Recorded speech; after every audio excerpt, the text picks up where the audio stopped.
Good morning, ladies and gentlemen. Welcome to the Pennington County Planning Commission meeting of July 25th, 2022. Recommendations of the Planning Commission on certain items from the agenda will be considered by the Board of Commissioners at their regular meeting on August 2nd, 2022 at 10:30 a.m. The Planning Commission utilizes speaker request forms, which are available in the Commission chambers during the meeting. The speaker request forms, just turn them in to one of us at the corner here, and we'll make sure that it gets attached to the item should you decide to speak on. If you are an applicant, you do not need to fill it out. We'll ask whether the applicant wants to come up. Very good. Let's go roll call. Everyone's here. We've got Lloyd sitting in today as the commissioner representative, and everyone's here. Approval of the July 11th, 2022 minutes. Do we have any changes or recommendations, clerical errors, that sort of thing? I've got one, and it'd be on page 16 and page 18 both, and Jerry and I have talked about it, but so the commission understands. We list in our minutes, it was moved by Keene and seconded by Coleman to discuss items 13, 14, 15. We really made a motion to waive the rules and discuss those items as similar items. So I wrote up a quick little deal, and Jerry will install that on that one. And on number 18, it would be just above the same motion by Burton and by McGregor for 16, 17, and 18 to be discussed. And we'll make sure that that's clear for the record. Any other changes or clerical errors? Chair would address a motion to approve the minutes. So moved. Second. Moved and second to approve the minutes for the commission meeting of July 11th, 2022. Discussion. Hearing none, all in favor of the motion signify by saying aye. Aye. Opposed? Motion carried. Now, and as I said, so that we do not pull consent items for clerical errors, now's the time, should any of the commission members have a clerical error noted in their book at this time on items 3, 4, 5, 6, or 7. Is there any clerical errors?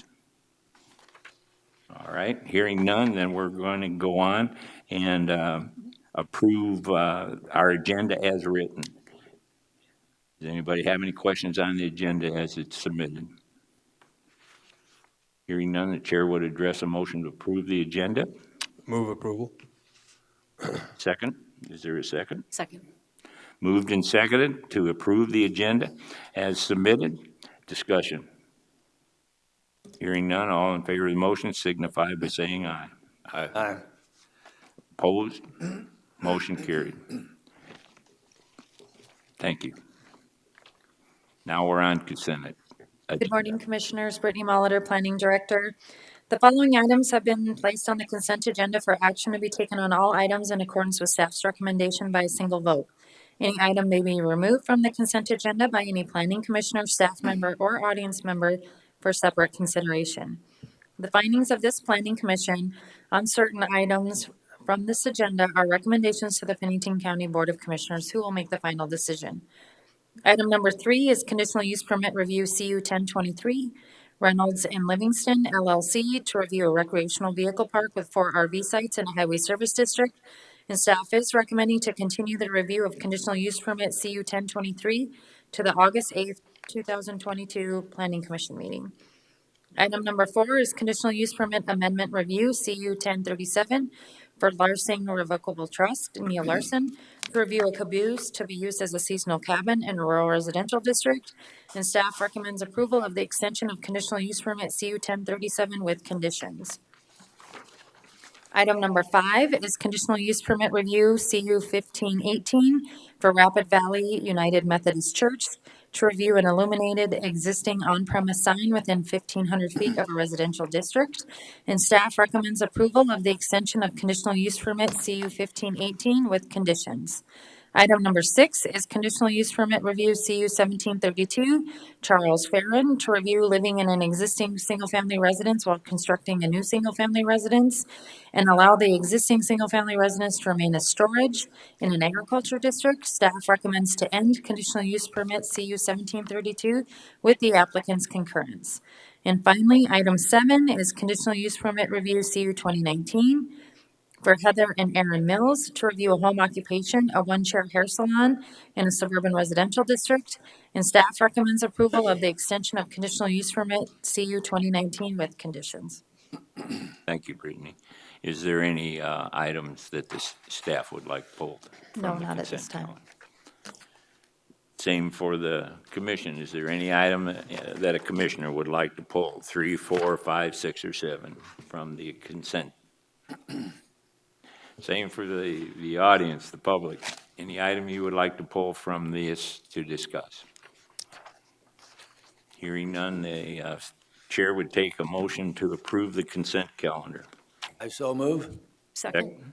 Approved and seconded to approve the consent calendar. Consent calendar today is items 3, 4, 5, 6, and 7. Discussion? Hearing none, all in favor of the motion signify by saying aye. Aye.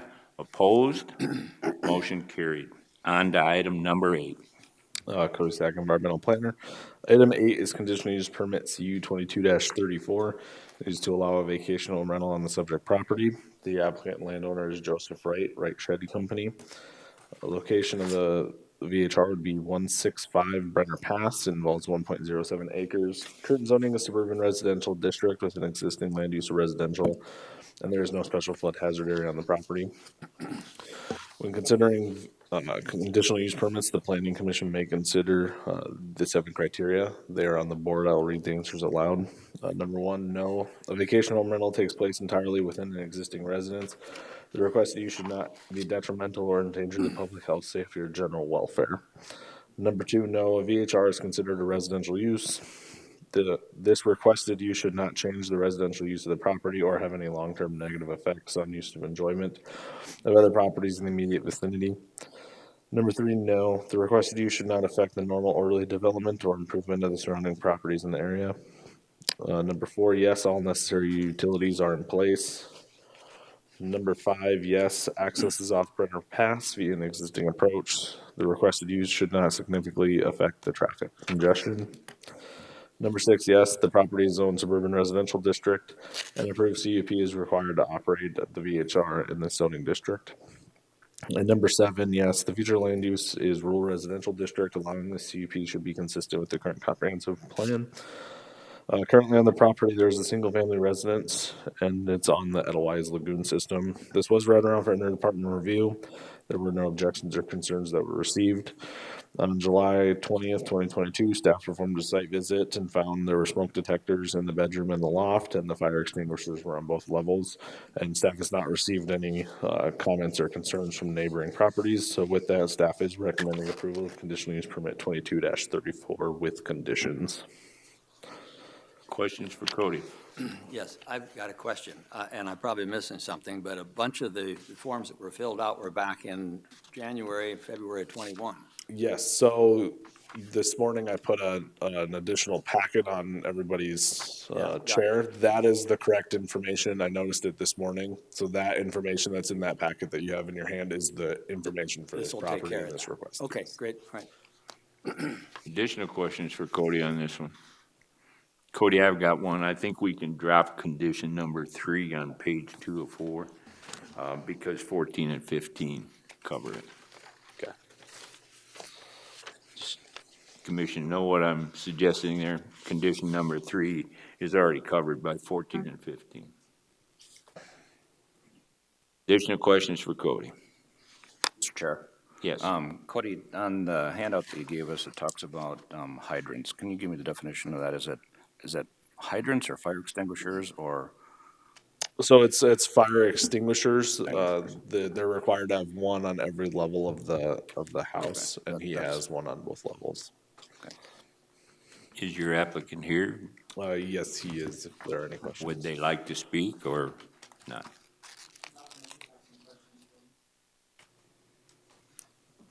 Okay. Any additional questions for Cody? Then the chair would address a motion. Move to approve item agenda number 8. Is there a second for that? Second.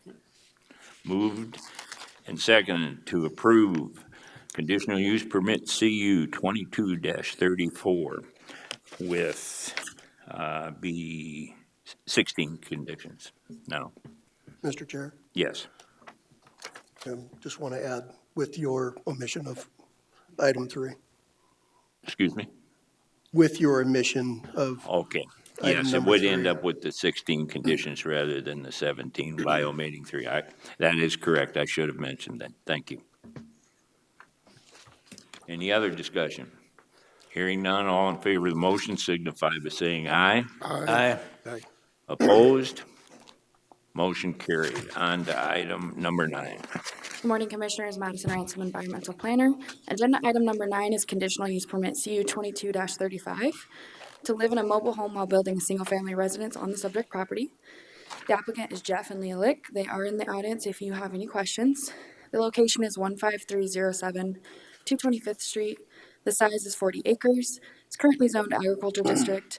Access is off 225th Street, and there's no special flood hazard on the property. The zoning ordinance lists 7 criteria that the planning commission may consider in the review of conditional use permit applications. They are on the screen and I will read the findings. Number 1, no, the requested use should not be detrimental or endanger the public health, safety, or general welfare. Number 2, no, the requested use should not have any long-term negative effects on the use and enjoyment of other properties in the immediate vicinity. A single-wide mobile home is a residential use which conforms with the residential uses in the area. Number 3, no, the requested use should not affect the normal orderly development or improvement of any surrounding property in the area. 4, yes, the approved on-site wastewater treatment system will serve the single-wide mobile home until the single-family residence is habitable. Access is off to 25th Street. 5, yes, the requested use should not significantly impact traffic congestion. 6, yes, the property is zoned agricultural district. Living in a mobile home while building a single-family residence is allowed with an approved conditional use permit. 7, yes, the future land use of the subject property is agriculture district. Allowing this conditional use permit is consistent with the current comprehensive plan. The property is current with all building permits and on-site wastewater treatment permits. The request was routed for interdepartmental review. No objections were received. Once the single-family residence is complete, the applicant plans to remove the single-wide mobile home from the property. The applicant plans to utilize the on-site wastewater treatment system approved for the single-family residence for the single-wide mobile home until the single-family residence is complete. On February 15th, 2022, the Board of Commissioners approved road construction within a section line right-of-way, CS 22-01. The road is approved to be constructed at 20 feet wide and 4 to 5 inch gravel base. July 18th, staff performed a site visit and found the applicants have started constructing the road. Therefore, staff is recommending approval of conditional use permits CU 2235 with conditions. Questions for Madison? Madison, is your applicant here? Yes, they are. Do they want to speak on behalf of the application? Okay. Any questions for the applicant from the commission? Okay. Hearing none on that, I guess the chair would address a motion.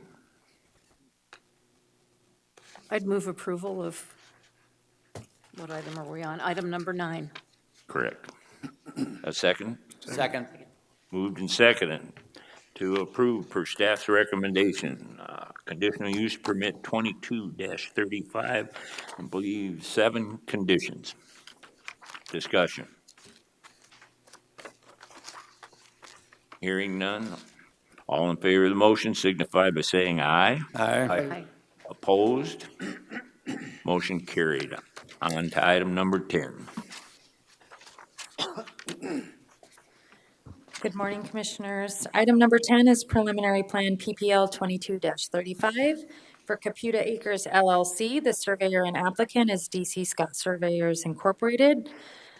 This is located approximately 0.3 miles north of intersection of East Highway 44 and Weishart Road. The applicant is requesting to subdivide and create Track 2 of Computer Acres Addition. At this time, the 10 acres meets the minimum lot size requirements for the existing zoning of the agriculture district. The property is vacant of any structures. This was routed around through the interdepartmental review process.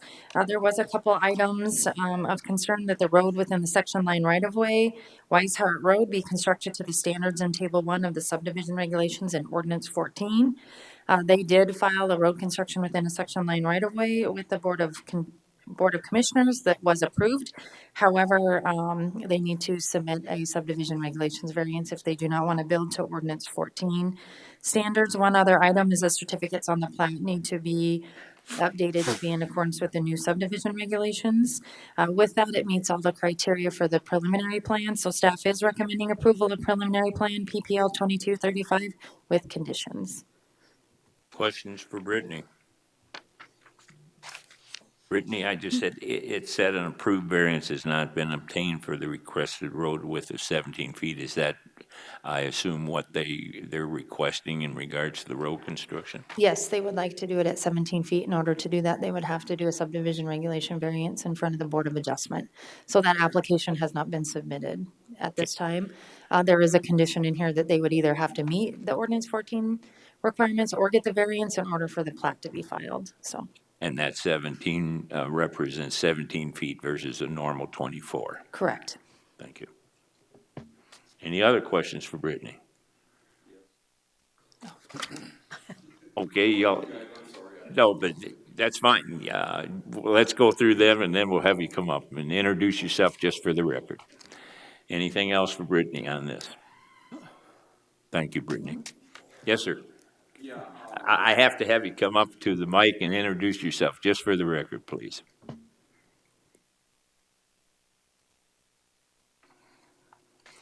Milton Gutnacht, and we applied for variance for this. I have to have your name just for the record. Milton Gutnacht. Huh? Milton Gutnacht. Oh, okay, I'm sorry. I didn't hear that. I don't talk very clear all the time.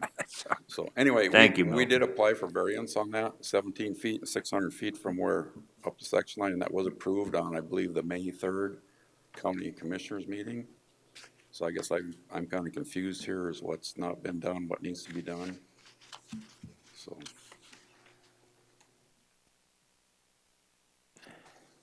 Sorry, again, when I had talked to the agent with DC Scott Surveyors, the road construction was approved, but you actually have to go through the subdivision regulation variance to get the road width, because it's a subdivision regulation requirement and not an ordinance 14 requirement.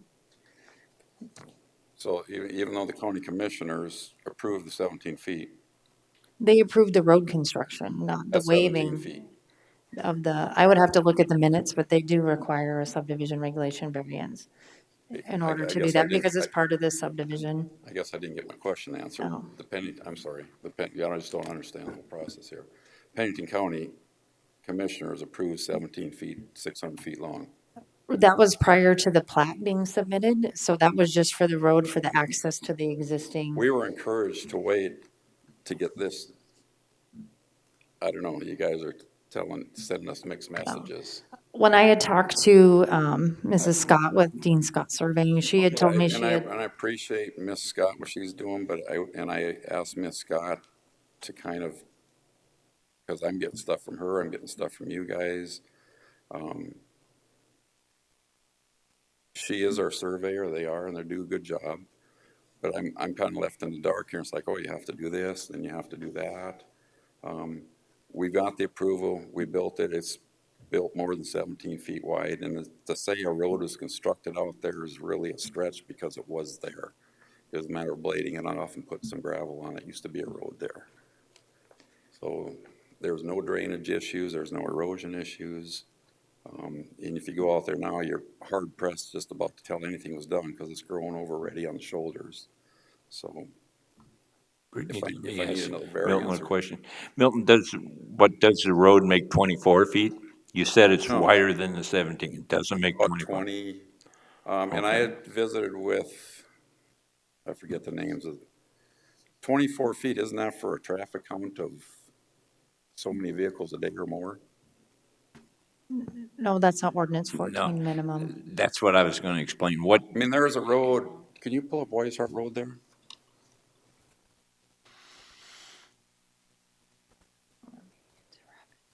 Edit thing, sorry. No, staff's last correspondence with Ms. Scott was that was communicated to her client, and so that's At the a later position date I it was, know. because I went in and talked to her on.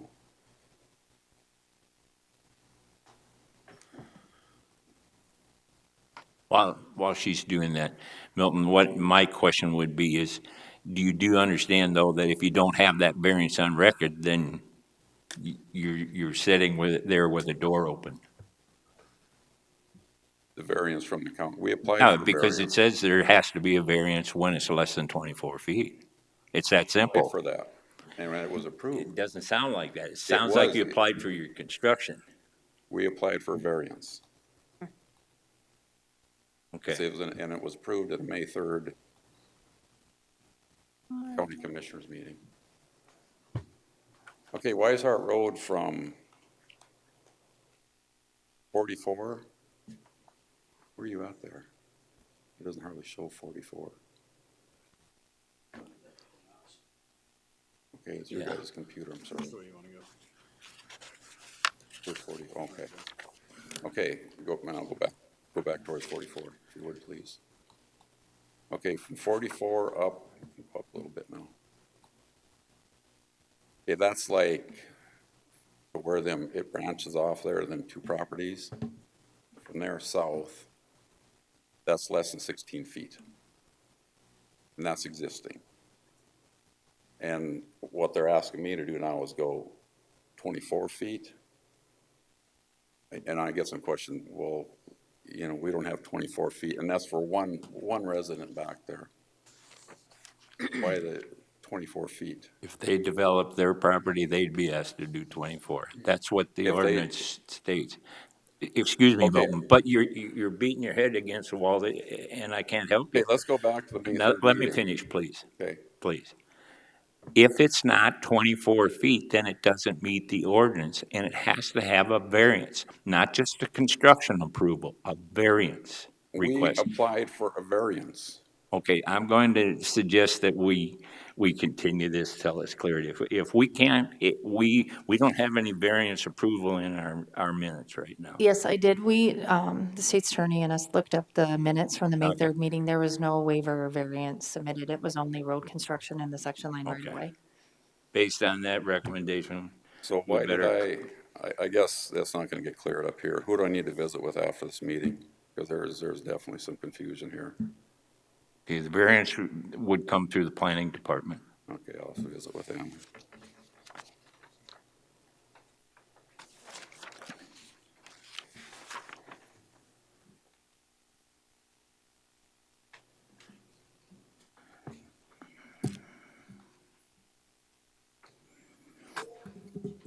Brittany, is the variance in your conditions so we could go ahead and handle your recommendation? It is, I'm just trying to read quickly here.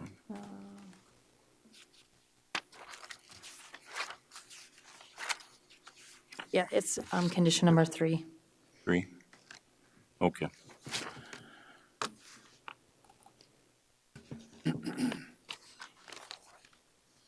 Chair to address the motion if it was on the table. Staff's recommendation is approval of preliminary plat 22-35 with the conditions, and that variance is noted in condition number 3. So moved. Is there a second? Moved and second to approve preliminary plat 22-35 per staff's recommendation with 7 conditions. Discussion. Mr. Chair, for clarification, what he was talking about in the May 3rd was for construction. Wasn't actually a variance from May 3rd. Am I correct? So that's where we're at. Okay. Okay, just for the record, we probably should have Macon put it on the record because we are talking about approving this. Thank you.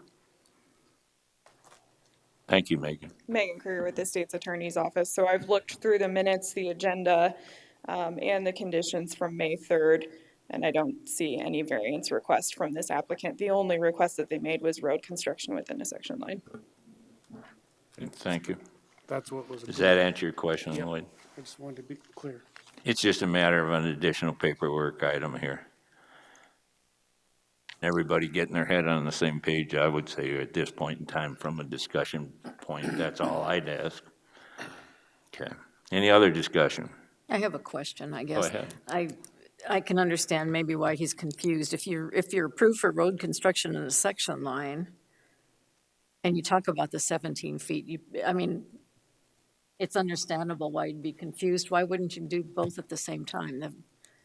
It wasn't requested at that time, so when Cody brought that in front of the Board of Commissioners, it was just for road construction in the section line.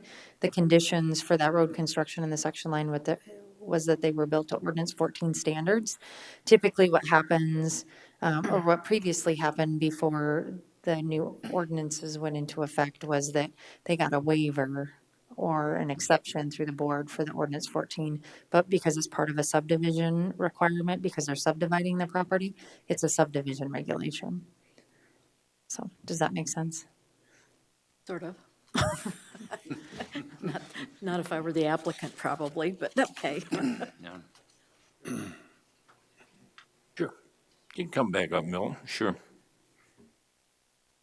And again, it's useless, but we've got to have you introduce yourself again, because this is all so people can watch it. Thank you. Milton Gutnack. I guess, apologize for my ignorance on this, but why would I come up here and ask for variance for road construction and then that be the end of it? Why wasn't, and I was under the assumption that that this is what we had to do to be able to move forward with the sale of this 10 acres.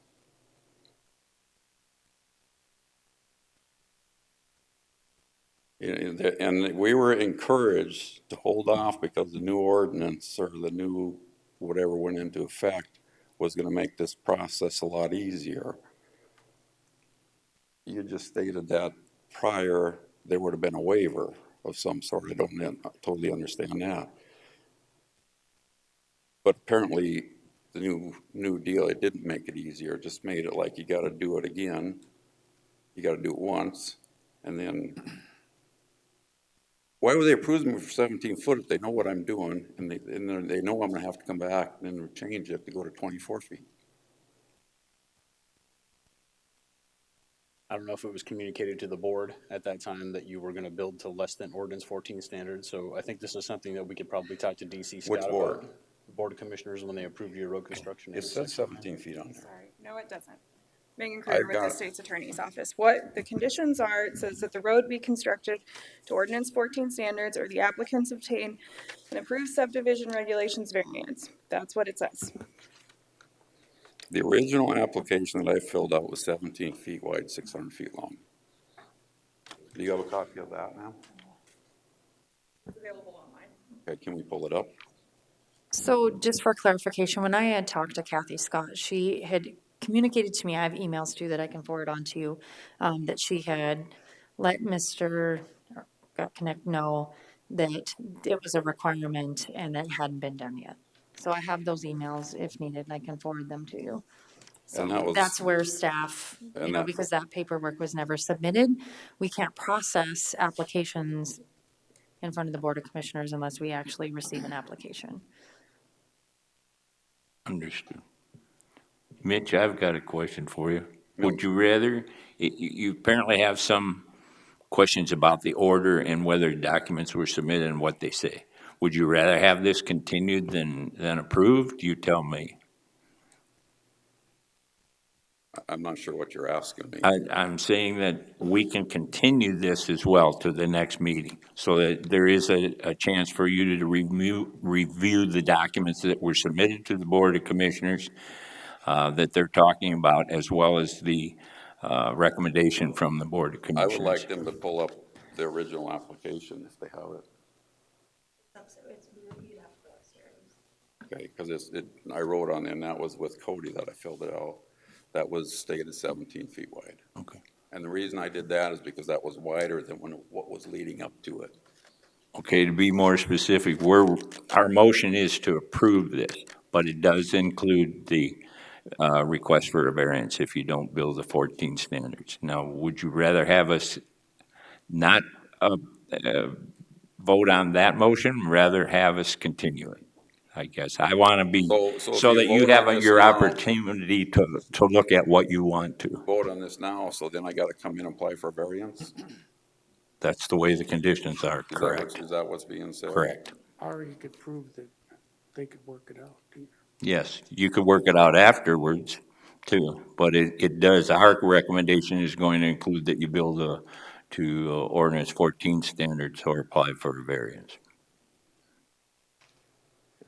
Have any of you up here looked at that out there? Is anybody familiar with it? No? Okay. I did have one commissioner come out there and look at it after we built it, because I knew there were some questions and I had some questions. So yeah, I think there needs to be, I guess, approve it, but we'll just kind of keep working through it here. Okay. But I know full well the original application that I was filled out with Cody's is 17 feet wide, and that's what was approved. My understanding, that's what was approved at the May 3rd meeting. Okay, Jason, can I ask if that would be, we pass this motion, and then that does come to pass that it was 17 feet, you certainly would notify that for the conditions we're Right, doing. we would Yes. notify that, or So we it would would. clear that matter. Right, yeah, we would Okay. note that during the final plat application. Okay. That condition be satisfied. So stay with the original motion that we've got going there, Mitch, that's what would be your recommendation for your? Yes. Okay, thank you. So you have access to the original app that I filled out? Right, and Cody's upstairs if you want to go talk to him right now. Okay, I probably will. Okay. All right, thanks. Thank you, Mitch. All right, additional discussion. Does everybody feel comfortable with what we discussed here then? Okay. Any other discussion from the audience? Hearing none, all in favor of the motion signify by saying aye. Aye. Opposed?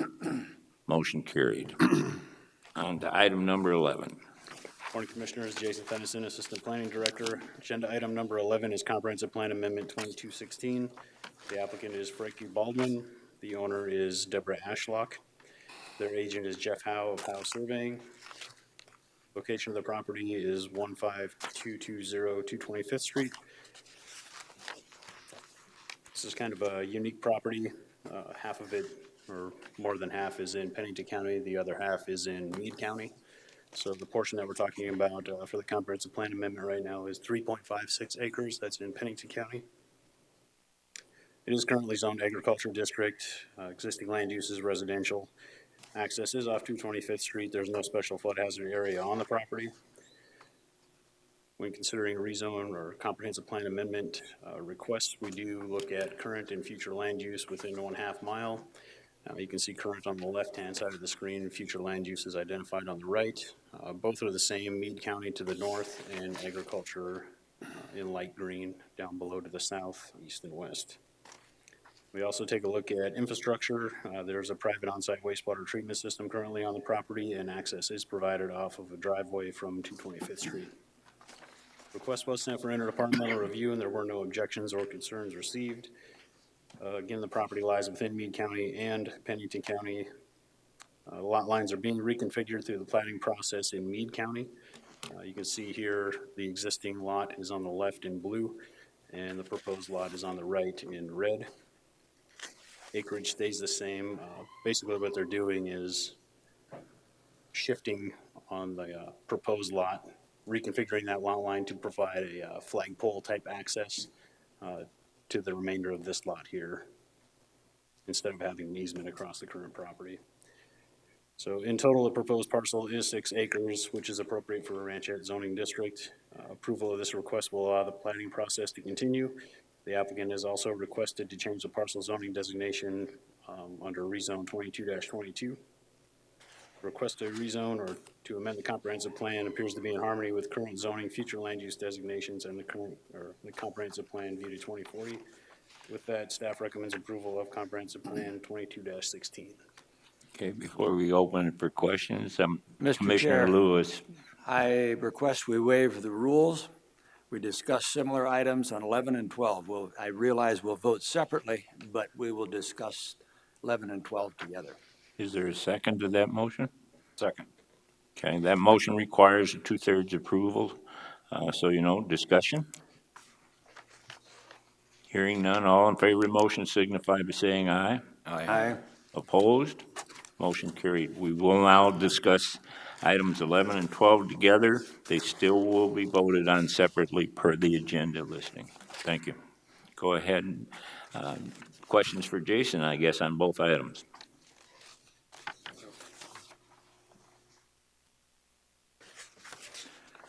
Who takes, excuse me. Go ahead. Who takes the lead when you've got two counties like this? I mean, who figures what? They chose to plat through Meade County, so they had the lead on it this time. Could they have done it through us and then it would have been our ball game? Correct. Okay. Yep.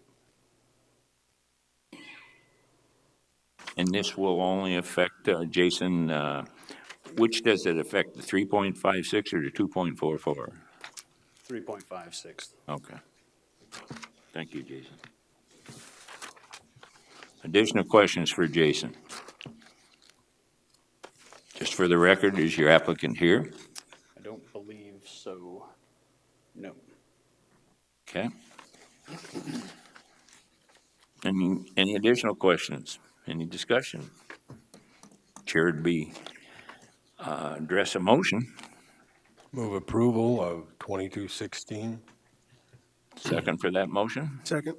Moved and seconded to approve per staff's recommendation comprehensive plan amendment CA 22-16. Discussion. Hearing none, all in favor of the motion signify by saying aye. Aye. Opposed? Motion carried. Would you care to have additional discussion, the commission, on item, it would be number 12, prior to a vote? Hearing none, Chair would address a motion. I move we approve rezone 22-22. Second. Moved and seconded to approve staff's recommendation for rezone 22-22. Discussion from the audience. Hearing none, all in favor of the motion signify by saying aye. Aye. Opposed? Motion carried. On to item number 13. Agenda item 13 is conditional use permit 2230 to allow recreational vehicle park on the subject property. The applicant is Larson Recreational Properties LLC. The applicant is in the audience. Rand Larson, if you have any questions for him. Location of the property is 24184 Highway 385. Property is 12.71 acres, currently zoned Highway Service District. Access is provided off of Highway 385, and there is 100-year and floodway on the property. This agenda item was continued from the July 11th Planning Commission meeting. I can provide an update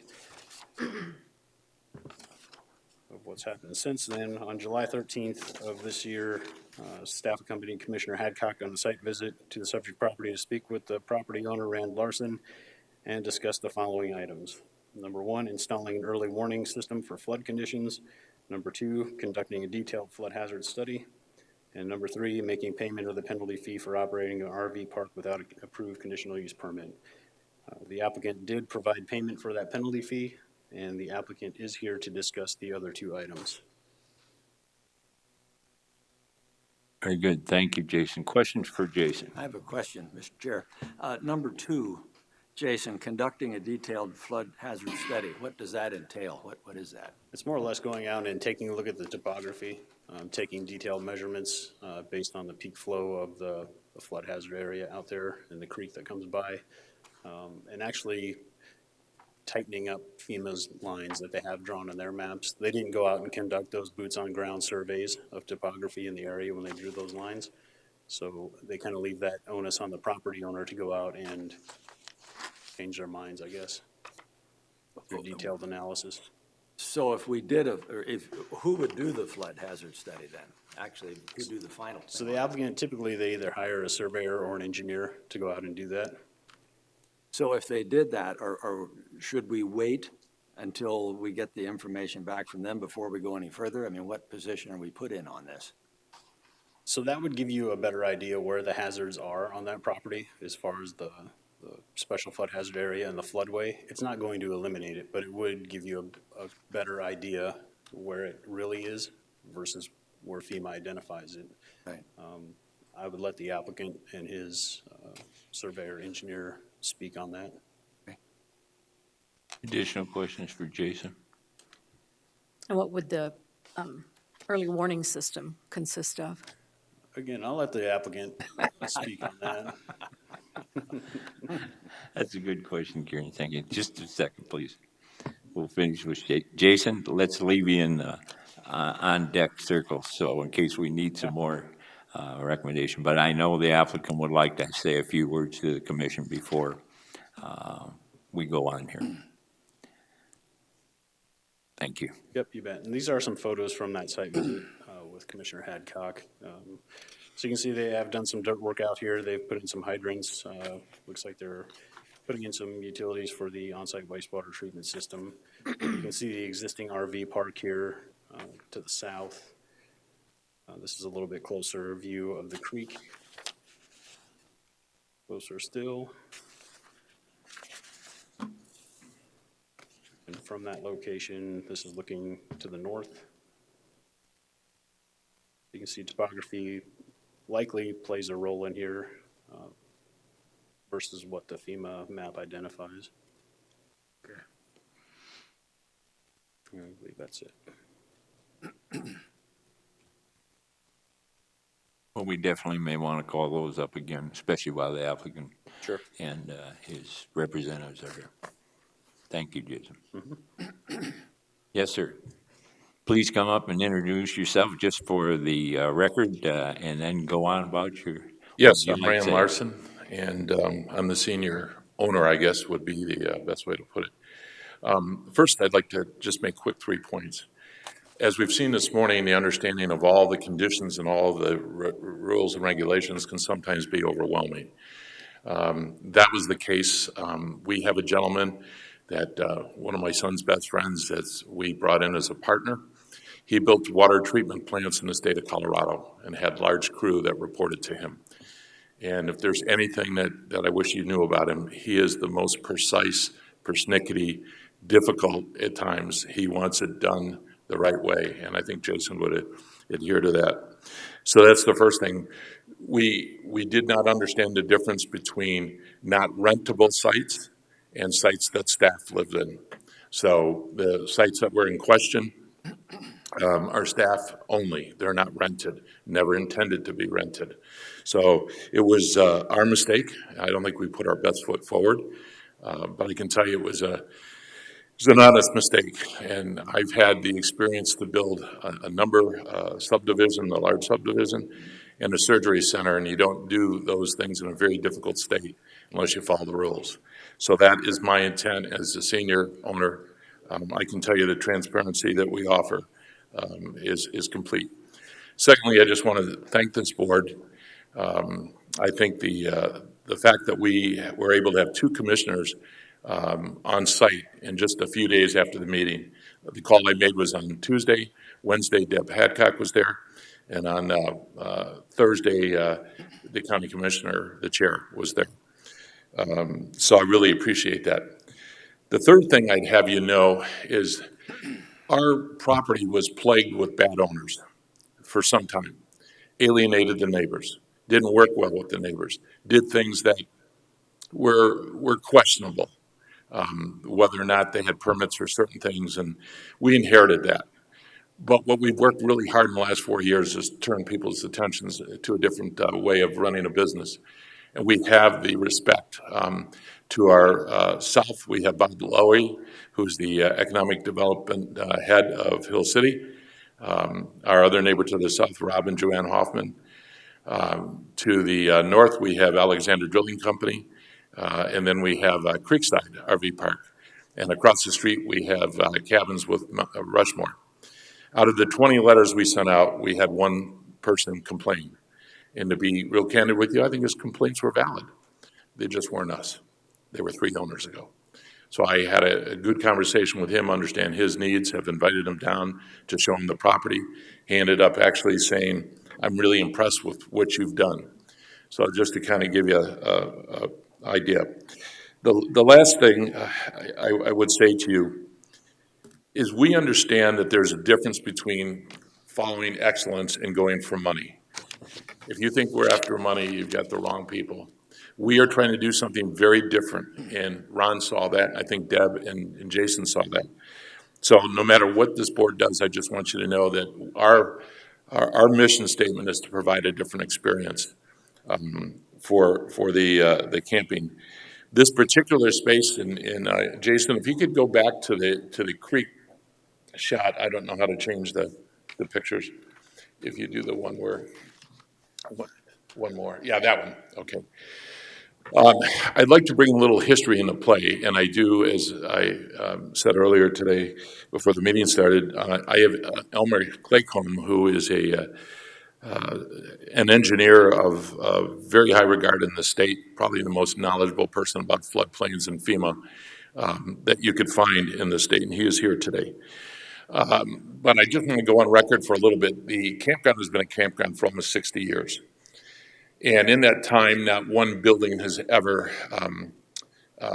been hit by floodwaters, and not 1 cent has been paid by an insurance company. The existing campground, and I understand that that is supposedly grandfathered in, but if we look at this picture, what we're seeing is the area that we're standing on, wherever this picture was taken, is where the new spots. And you can't get an appreciation for the elevation, but it is significantly higher than the river, than it is on our existing campground. And what happens is you can kind of see where we're standing to take the picture, all of the property that would be to the left of this photo is much lower. So in the event of a flood, what's threatened is the Mickelson Trail, not the property that we're talking about that's in a flood hazard zone.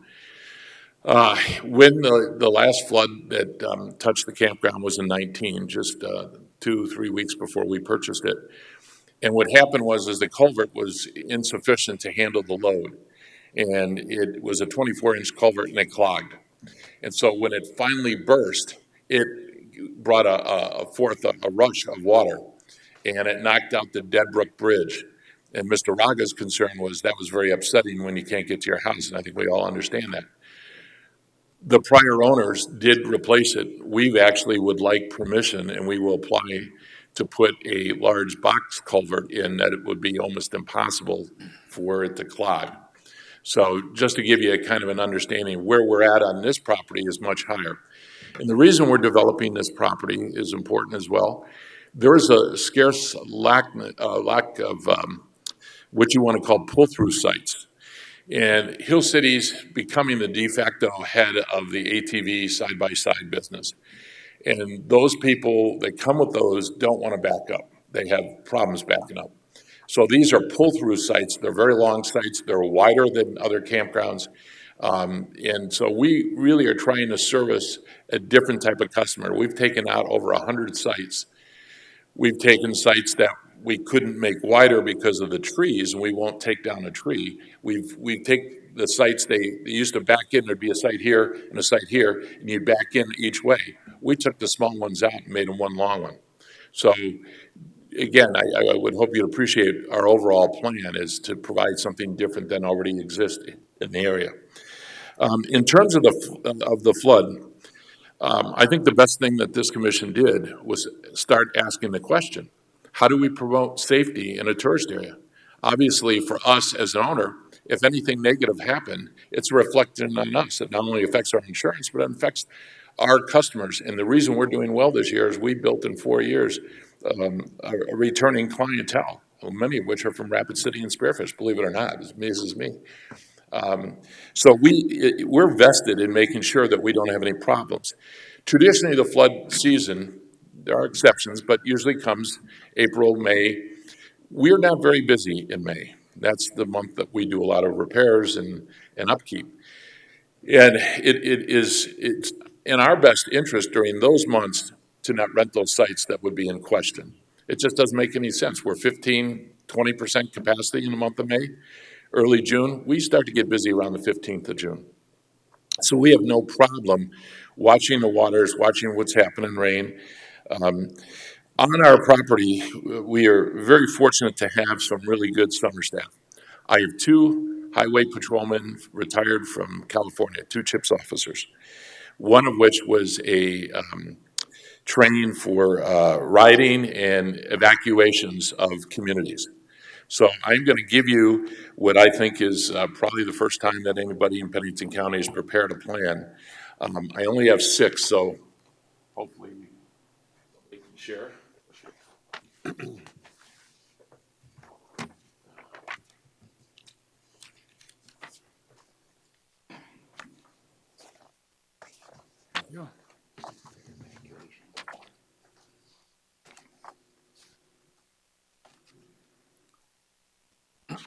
So what we decided to do was look at this for putting human safety first and foremost. And it doesn't matter, if it only happens once in 100 years and you lose your loved ones, that's the only time that matters to you. So what we have proposed is at the bridge that goes over to an old lodge is putting a device that floats up and it sends an alarm to our staff, and we would have multiple staff that would get that alarm. We have a reservation system that very nicely allows us to send out an emergency text. It's called Camp Spot, probably not that much interest to you, but we can send out a text in a matter of seconds. We propose to put a foghorn type device, one on top of the lodge to cover that area. And in terms of decibels, I have another person on my staff that built community warning systems for nuclear power plants. So you want to talk about having the right people at the right time, I got them. So our intent is to have that early warning system that when the creek rises, we have a chance to respond. So the foghorn has 2 functions. It has an interruptive horn where, it goes beep, beep, beep, a little probably deeper and louder than that. And that means that you need to evacuate, and we will have warned and tell people what to do in a flood evacuation. And if it's a solid, that means get out with your life. That means leave your camper behind. And believe me, the insurance is over $22,000 a year for liability for a small campground. The last thing I want is lawsuits and anything like that. So it's in our best interest. I also do actually care. So that system would function. Where we're at here is really not even in a tier 1. And I made the comment to Deb, I said, if you're concerned about this, Ron and I stood and looked across it. We have this called Burger Barn that we no longer operate. We're 3 feet above the Burger Barn, and the Burger Barn's never been touched by water. But I told him, I said, the way that this would work, it's outlined in the plan, we have 30 staff. We would go to a tier 1 and evacuate those people first. So they'd get a text, they'd hear the horn, and they'd get a knock on the door. And we will evacuate them. And like I said, with the quality of people that we have, it's pretty amazing. So I really feel that if your major concern is safety, we've got it covered. And Elmer can answer any questions, but the flood hazard zone that's here, if anything, the FEMA has it looking worse than maybe it is, but Elmer could address any of that, any questions that you'd like. We will, whatever it takes, prove to you. We've been delayed. I think gone through just a clerical error or something. We never got warned for one meeting, so we had to go to another. So this is taking a little bit longer, but we want your support. We think we've earned it, and we will continue to do that. So if you have any specific questions about where this property is versus our existing, I think Elmer could address any of those. Okay, first, thank you, Mr. Larson. Thank you. Questions for Mr. Larson before we go on? We do have a speaker request for Elmer, so we'll go to him next. Questions for Mr. Larson?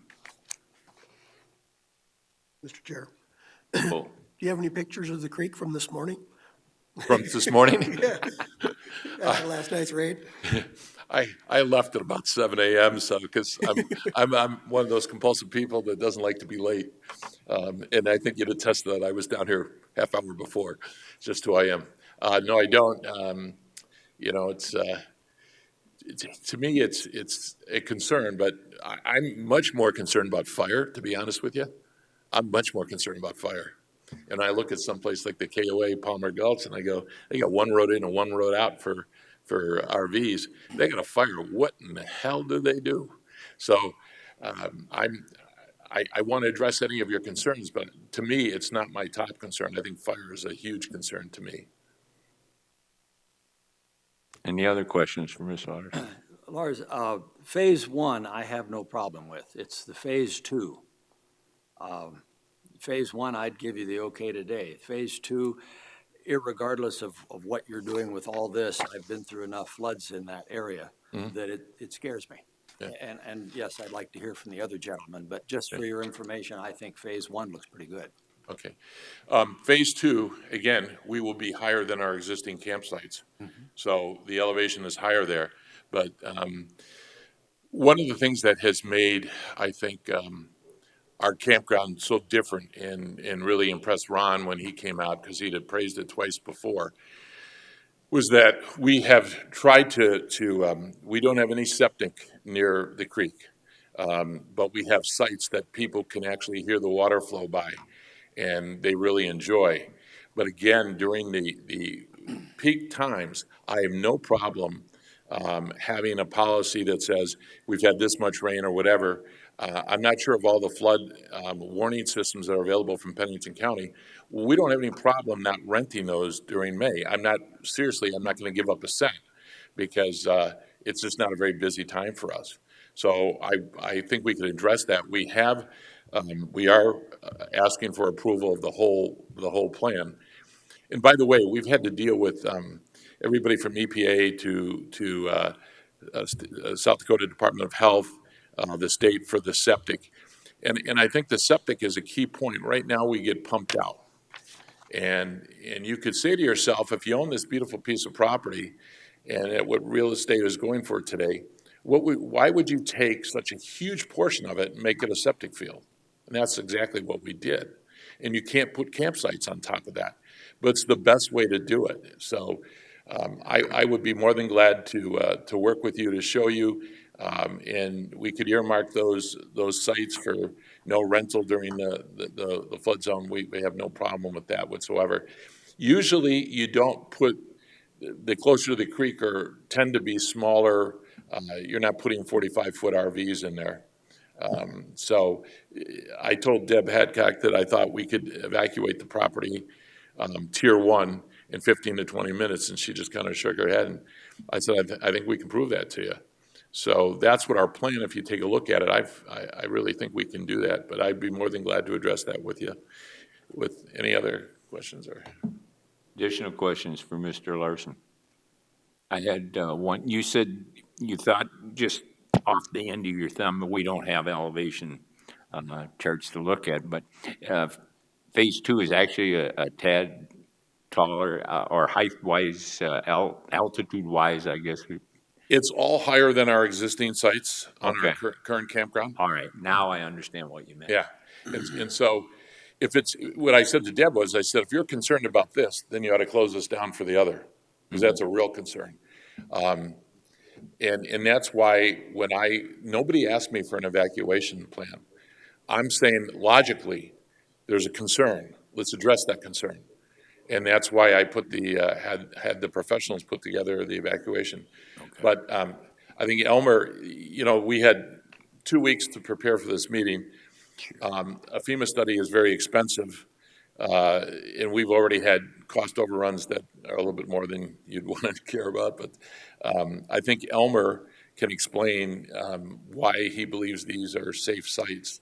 And again, with the evacuation system and with us planning our rentals in the flood-prone months, I think we can really make it a non-issue. So, thank you. Any other questions? There's a reason that there's a greenway in Rapid City. I'm well aware.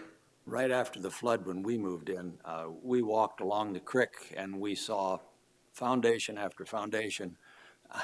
I mean, these people didn't have a chance. Yeah. And I don't care if they had whatever, they didn't have a chance. And I still, that part bothers me. It really does, Mr. Chair. You know, Commissioner, I would say that we're not comparing apples and oranges there. I think the water flow that you're talking about was far more significant. You know, sometimes people in Hill City say we don't want to be a Jackson Hole, and I think that that's overstating it a little bit. I think you can lose the discussion in how you present it, and I would present to you that the Rapid City situation, the loss of life there, was a much more dangerous situation than this poses. And you need to remember that we're open May through September. And May is not a very busy month for us. I wish it was, but people don't like to camp in the snow or without water. We don't have any type of heating devices on our site, so we really can't even be open till later. And I have enough spots way out of the concern to use during that. But we don't want to see that loss of life. I'm a businessman. In the end of the day, a businessman has to run a good business and be profitable. You're not profitable if you're putting people's RVs in a path of danger. So I just don't think it's comparable to the 1979 Rapid City flood. And to my knowledge, by looking at some of the flooding, even when Hill City had water in the streets, it wasn't up here. I do think that we mitigated that changing the culvert. I think that we will mitigate that with what we're doing. But if you could see the topography, everything to the left of the picture is lower elevation than where these sites are going to be. Water takes the path of least resistance. And so that water is going to sweep, and I actually really think that there's a high risk of losing part of the Mickelson Trail. And I had the Mickelson people out last week as well. But I'm not, I just don't, I would beg to differ and say it's not a comparable to the flood of '79 in Rapid City. And I see exactly what you're saying, and I think we can mitigate this, that it's not a concern. Those of us that hike the Harney Range and up Spring Creek and some of that, there's a huge potential if you had a cloud burst in that area to come down. I mean, it's going to be right there. It just is. And no, it may not be as bad as Rapid City, but boy, there's a huge area to drain coming down through there. Yeah, and frankly, that's why I question, and Commissioner, I cannot pronounce Ron's last name. Somebody help me there. Roskinek. Yeah, Roskinek. That's why I said to him, I said, he said, why are you being asked to do something that nobody else is being asked? And we talked about the KOA. I said, boy, you really got potential there. This property, there's not a picture looking up to the highway. There's no trees. I can pull people out. We even will make an agreement with Alexander Drilling that so that we don't have, he's got 2 driveways to leave. Creekside Campground shares a driveway with him. They have 2. So we have very good relationship with them, and we could have people drive right across his grass and then have an agreement that we would repair. We could evacuate that very rapidly, and it's not a big incline to get out of there to the highway. So I don't think it's, where my other part of the campground is, from the road down to the base of the campground is 40-some feet. You've been by there. I think you know what I'm talking about. In this spot, it's not at all because the ground's so much higher. And as a businessman, I'm kind of looking at this, and I share your concerns, but I'm kind of going, well, gee, this is a much safer situation than my existing campground. So I think evacuation from here is going to be a relatively easy task to do. And certainly during those months, we will have people will understand exactly what goes on. And if it comes in the middle of the night, we'll evacuate, so. Mr. Chair, Go ahead, Dylan. just to follow up a little bit, this plan that you have, I think, is pretty amazing. I mean, part of the 1972 flood, first of all, it was in June of 1972, not in March or May. It was in June, the middle of the summer. So I just wanted to clarify that for you. Another thing with that flood was one of the things that you're addressing is the culverts. That's part of the reasons why it happened. A lot of the culverts and the downstream had blocked up. And when they broke loose, it all ditches as you explained. So I respect that, you know, a bridge you got taken out, and so you want to do the culvert part of that. I just wanted to clarify that for you. It was 1972, and it was in June.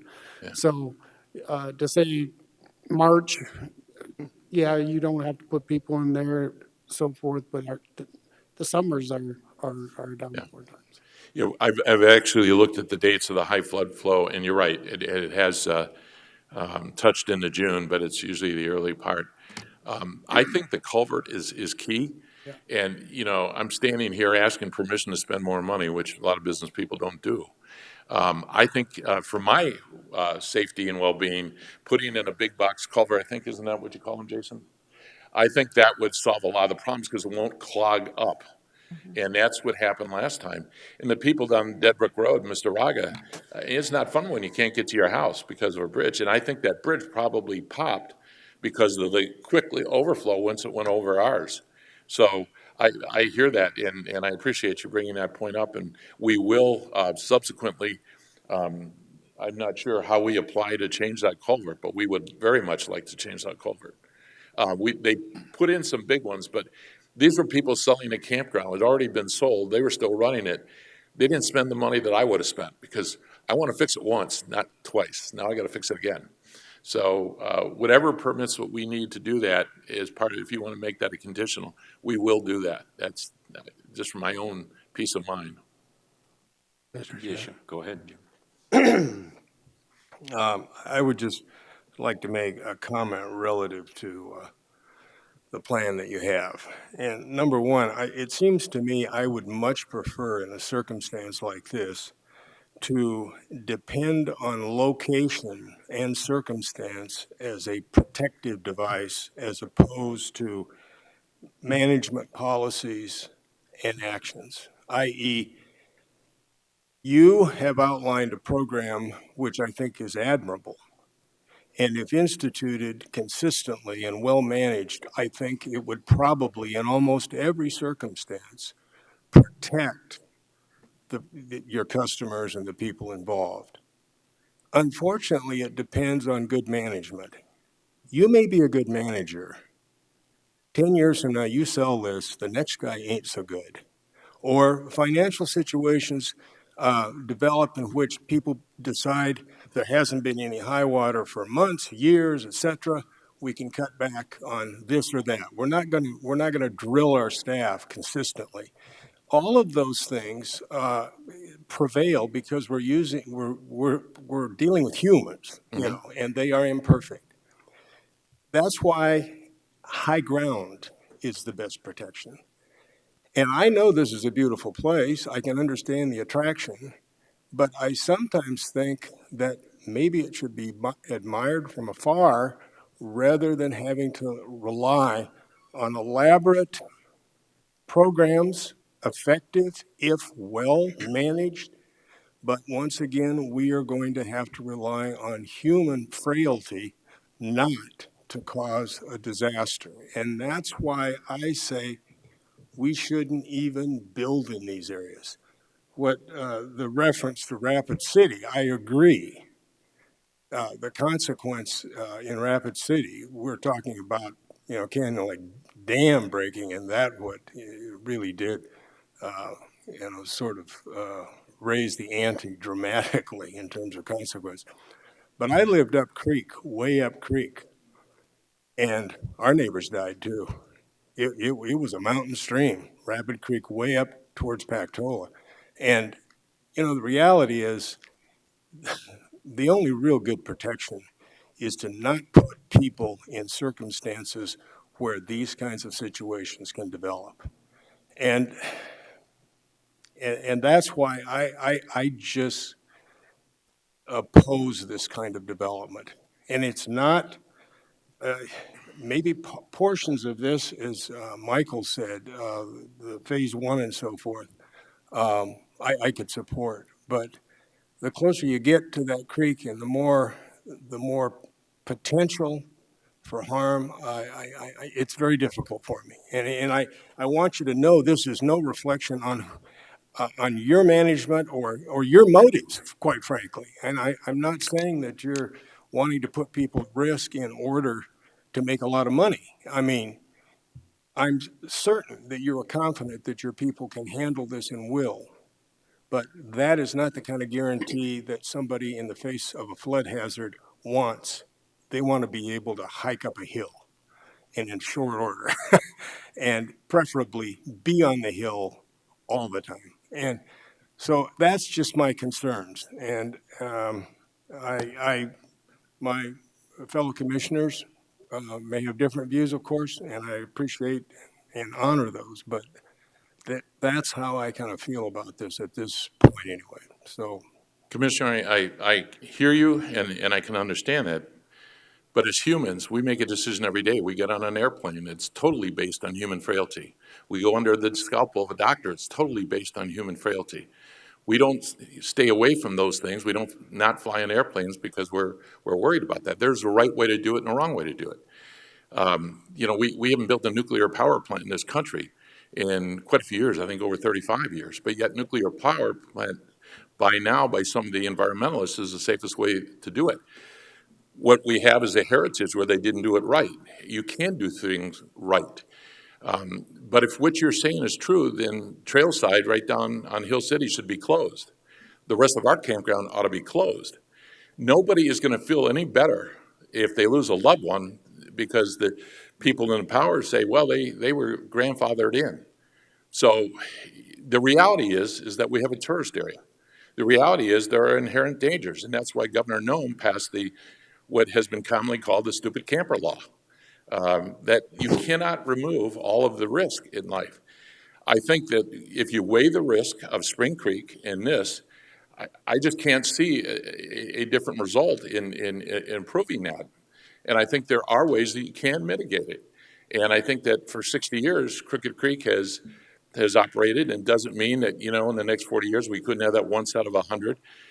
But we say that about a lot of things. But I can tell you this, if this higher land than my current campground is not approvable, then we really, I think seriously about closing a bunch of the campgrounds up there. Because the only one that would be out of that floodplain would be Rafter J. The KOA would be a suspect, Trailside would be a suspect, Creekside would be a suspect.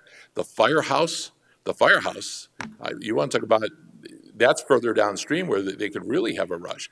And yet there's campsites, there's tent sites right there, right off of the highway going into town.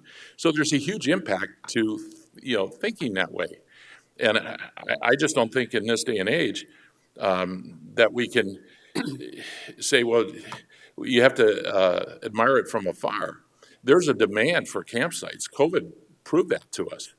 And it's also an economic engine for the area. We just lost the plant up there to make plywood at a time when plywood went through the roof. So, I mean, there's livelihoods, there's a lot in there. And so it's a balance between a governmental commission like this to balance safety and look at what's realistic and to provide businesses to survive. And I appreciate the fact that we do have a phenomenal management team. And I can't speak for the next owner. There's not going to be one. My son's 30 years old. This is a life he's chosen. The reason that Larson's is up there is my father. My father was a country pastor that moved from Sweden to the United States. There's a degree of ethics that we have at this campground. And as long as I'm involved with it, we're going to take care of the guests first, not worry about the money. Because my dad taught me if you pursue excellence, you don't have to worry about the money. So we will have the staff there. In 20, 25 years, I don't know. I certainly would even accept an attachment to our deed that says if we ever sell it, they have to keep up the emergency warning system. There's no doubt in my mind that it can be done well. But you always, when you have human beings, you have frailties. They can make mistakes. So that could always be said. So my answer would be to you, I think we've got this. I really do. And I'd love to have you out and see if you stood where Commissioner, the chair, the county commissioner stood, and we looked across. This is higher than anything I have. So, for me, just put yourself in my position. I'm kind of scratching my head a little bit. I think we can address all of your concerns. I would say at this point, unless there's any other questions, that Omer is really, he's a treasure that this state has, and I think Jason would be the first to tell you that. And by the way, I just want to tell you, working with this county has been a breeze. it has been a breeze. I found them supportive, informative, and I really think that Elmer can probably add a little bit more to you than I can at this point. I'm not an expert on floods, so. Before we get to Elmer, though, any other last questions for Mr. Larson? Make a quick comment. If your campground that you're at now were on the docket, I would not approve it because of the height of it. But we do have a chance now to approve or disapprove this, which I feel is a little dangerous. I understand what you're saying, and up and down the creek, I understand they're down low, but we have a chance now to do something. That's my only position. Just because they did it doesn't mean we need to do it. I'm concerned about this, so anyway, Yeah. that's all. And I think we can address those concerns. Any others? Then I'd like to go to the speaker request for Elmer Claycomb.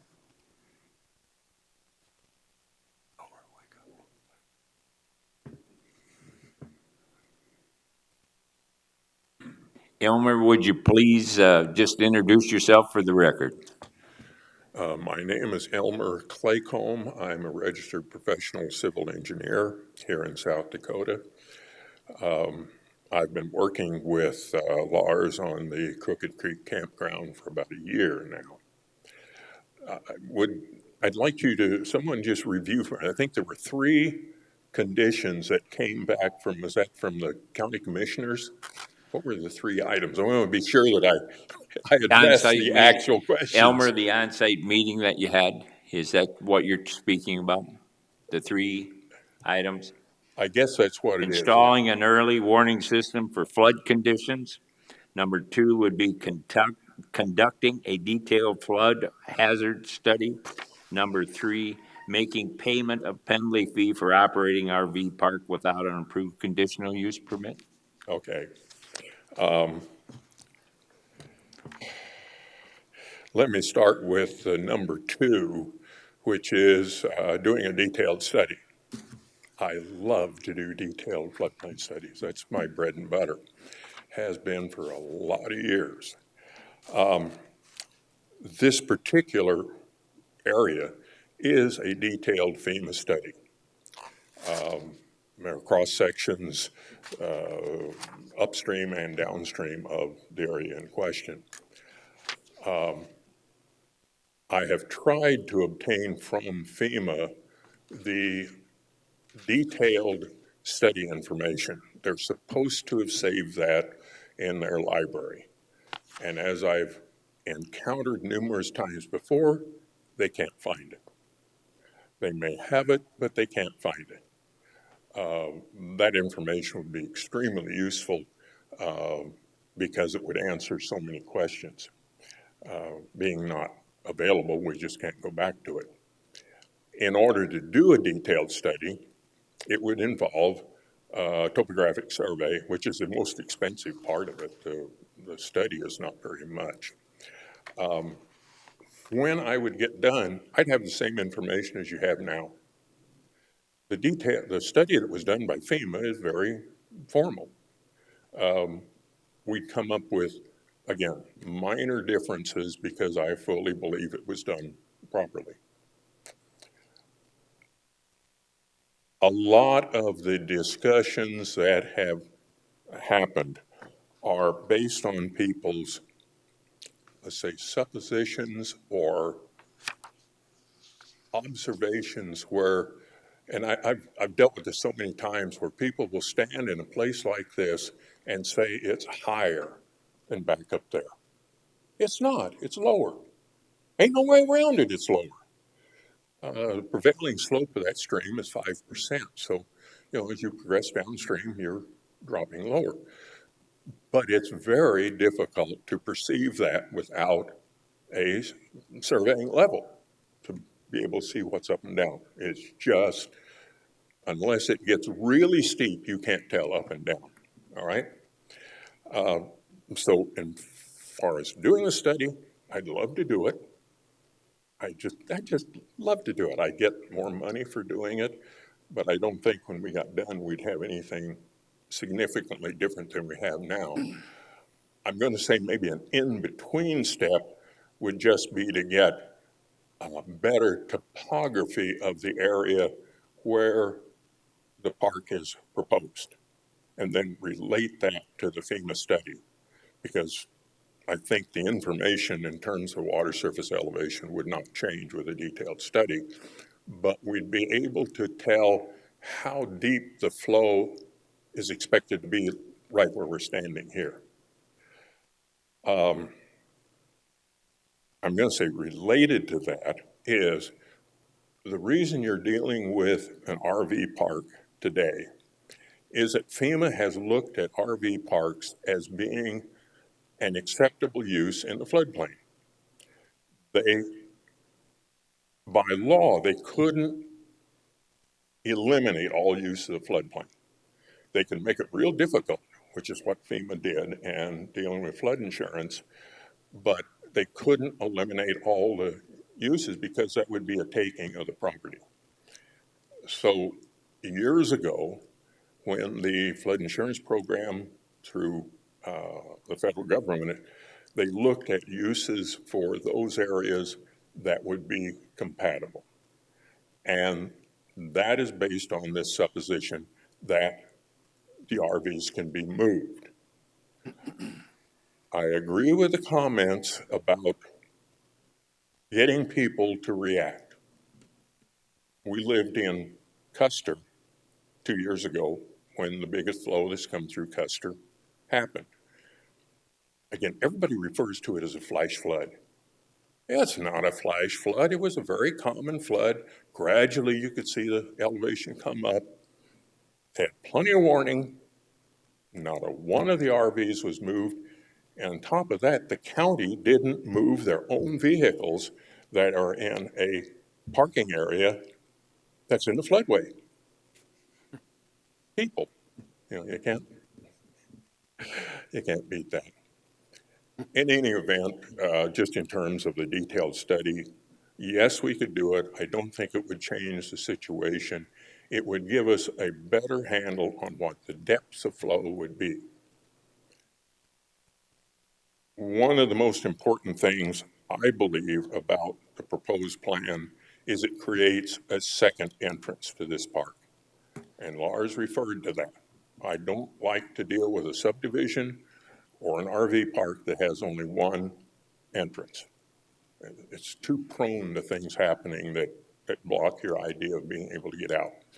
So you need to approve at least the upper area to get that second entrance. That's going to help everybody.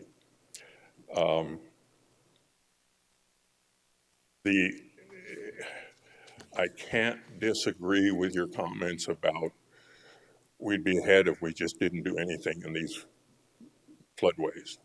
I have dealt with this from, believe it or not, when the first ideas of putting together the flood insurance program and how to do the studies that would allow us to begin to eliminate or control, let's say control what's in the floodplains.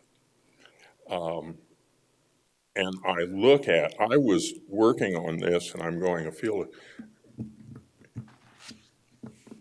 over 50 years ago.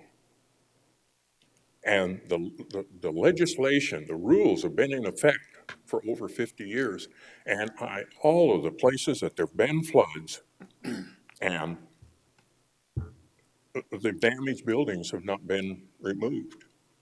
And new subdivision alike have been approved in those areas. We had the mechanism to eliminate them a long time ago.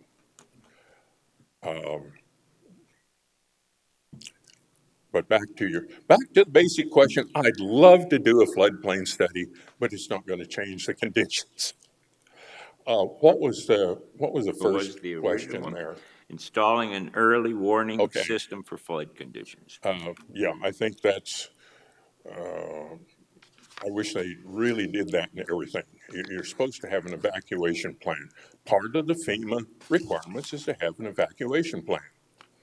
Well, unless you have some way of warning people, and like Lars is talking about, is not only warning them, but you've got to have a mechanism for moving the units. And that's what he's trying to do, is say, okay, we know that it's coming and we can move these units. Do I have anything else that's germane to this?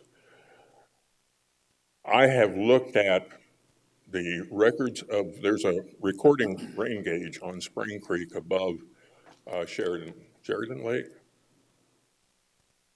whichever lake it's downstream. For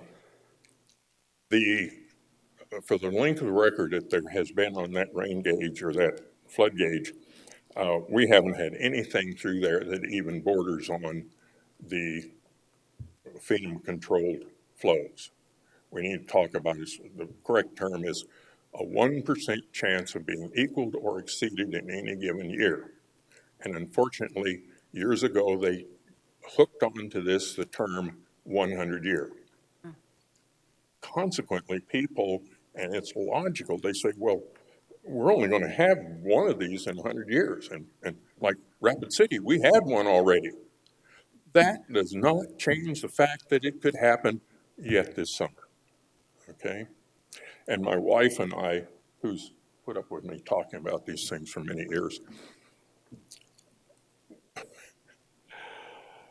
we get to talking about the floods like Rapid City. Those floods came out of the areas outside of the actual core of the Black Hills. The core of the Black Hills, and you know this, it's meadows and trees, and all the gauge records show totally different flows when you do statistical analyses. The flood that hit Rapid and Box Elder and the like, they came out of the canyons below Pactola. Very little flow went into Pactola from the upper basins. That's just a fact of the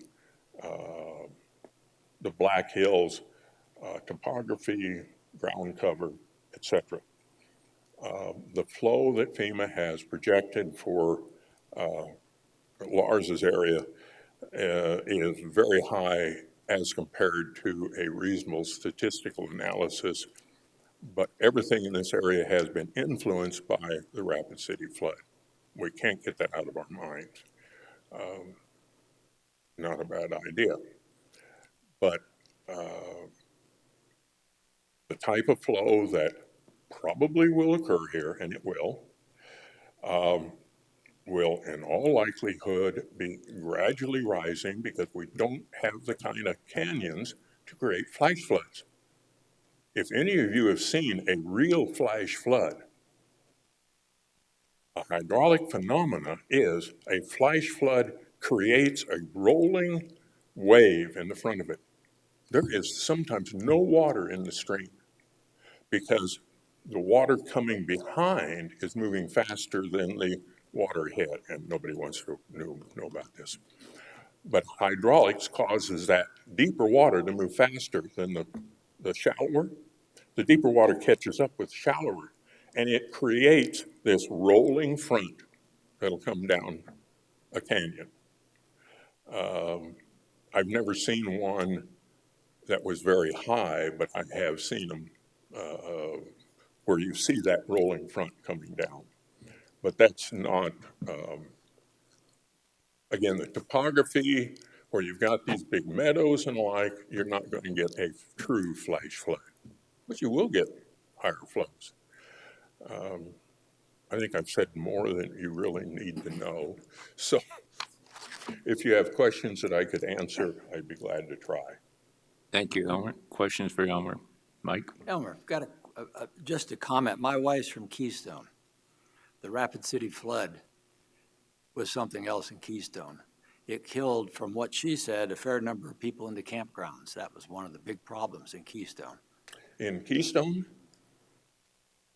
And I understand it next down more because of Battle Creek and all that. But I'm just saying it wasn't just the Rapid City thing, and people did die in the campgrounds. I mean, they just awoke to this was it, and they were gone.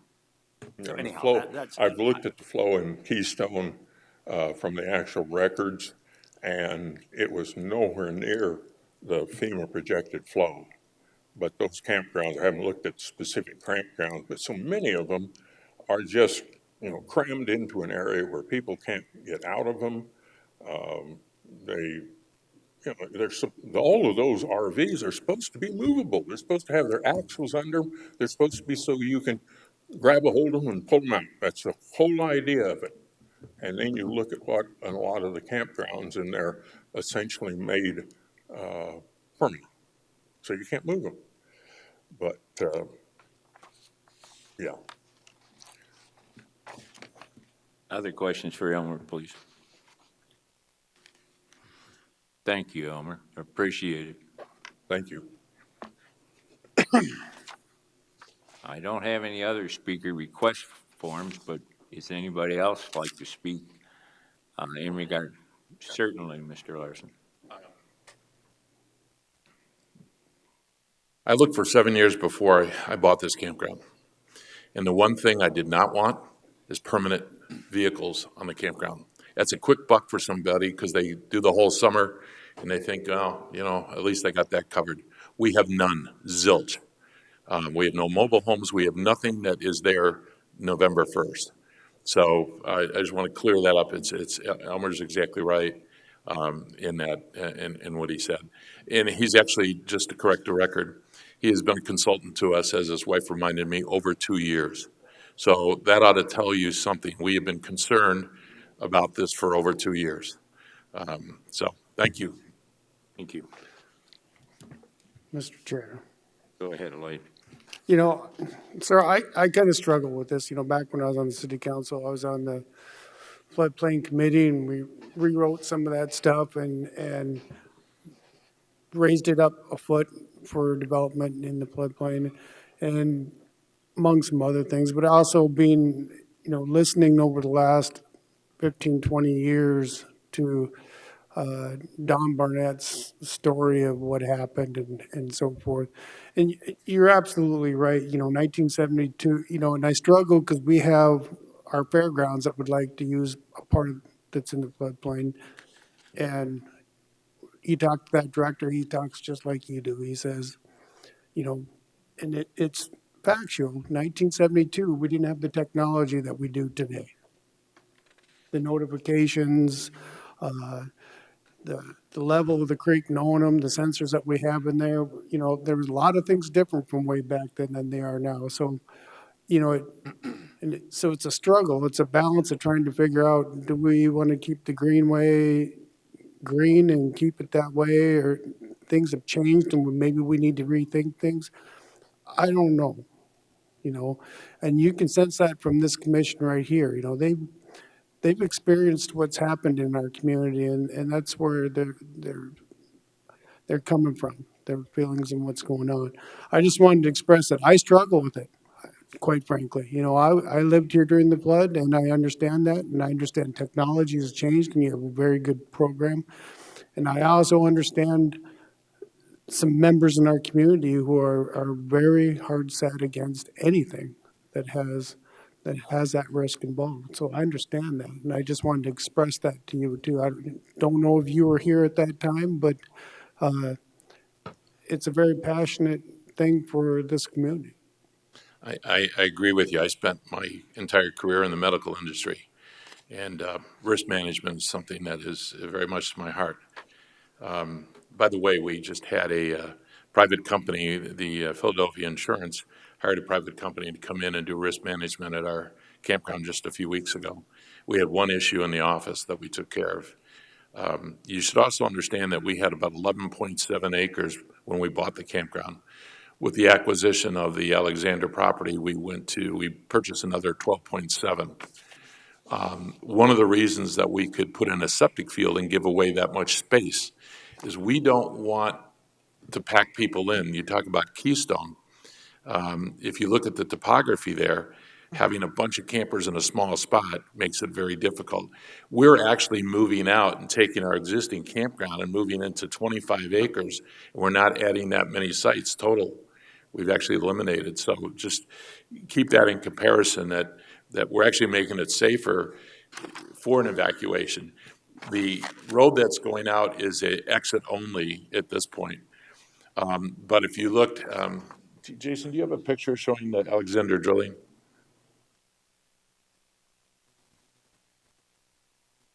Okay, it's a good picture. I would ask you to take a look at this. What this shows is that we can actually leave several different points out of this. These campsites can leave out and cross their property. So we've probably got more egress than you could even wish for in case something happens. And there's no barriers there. There's no trees. There's no barriers to get out. So I think that's an important. It is not like what you brought up in Keystone, where you've got a bunch of people in a small area and you've got canyons around you. So, be my last comment.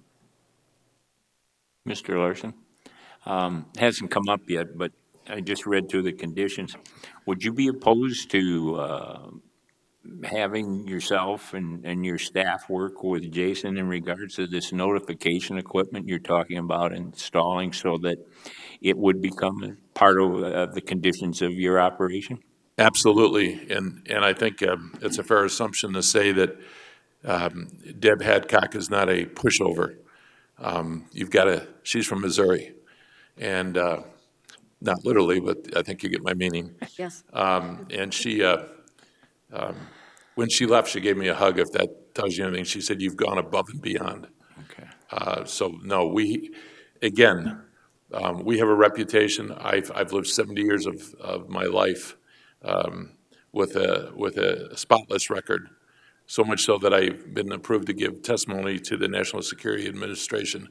If you know anything about that, they don't take anybody with a criminal background. So my name's on the door, and I'll damn well do whatever it takes to keep the people safe. So that's not a problem for us. We've already located the equipment to buy, and to be candid with you, it's $3,000 to do it. I mean, that's a no-brainer in my book. Can I ask Jason, would you come up? You understand what I'm asking? In other words, I'm considering proposing an additional condition. Sure. You have any problem with that before I would put that on the floor? No, not at all. Okay, thank you. And you think you could sit down so that the equipment was, or however it was worded, that it covered his installation, I guess, would be the proper way to put it. Sure. Okay.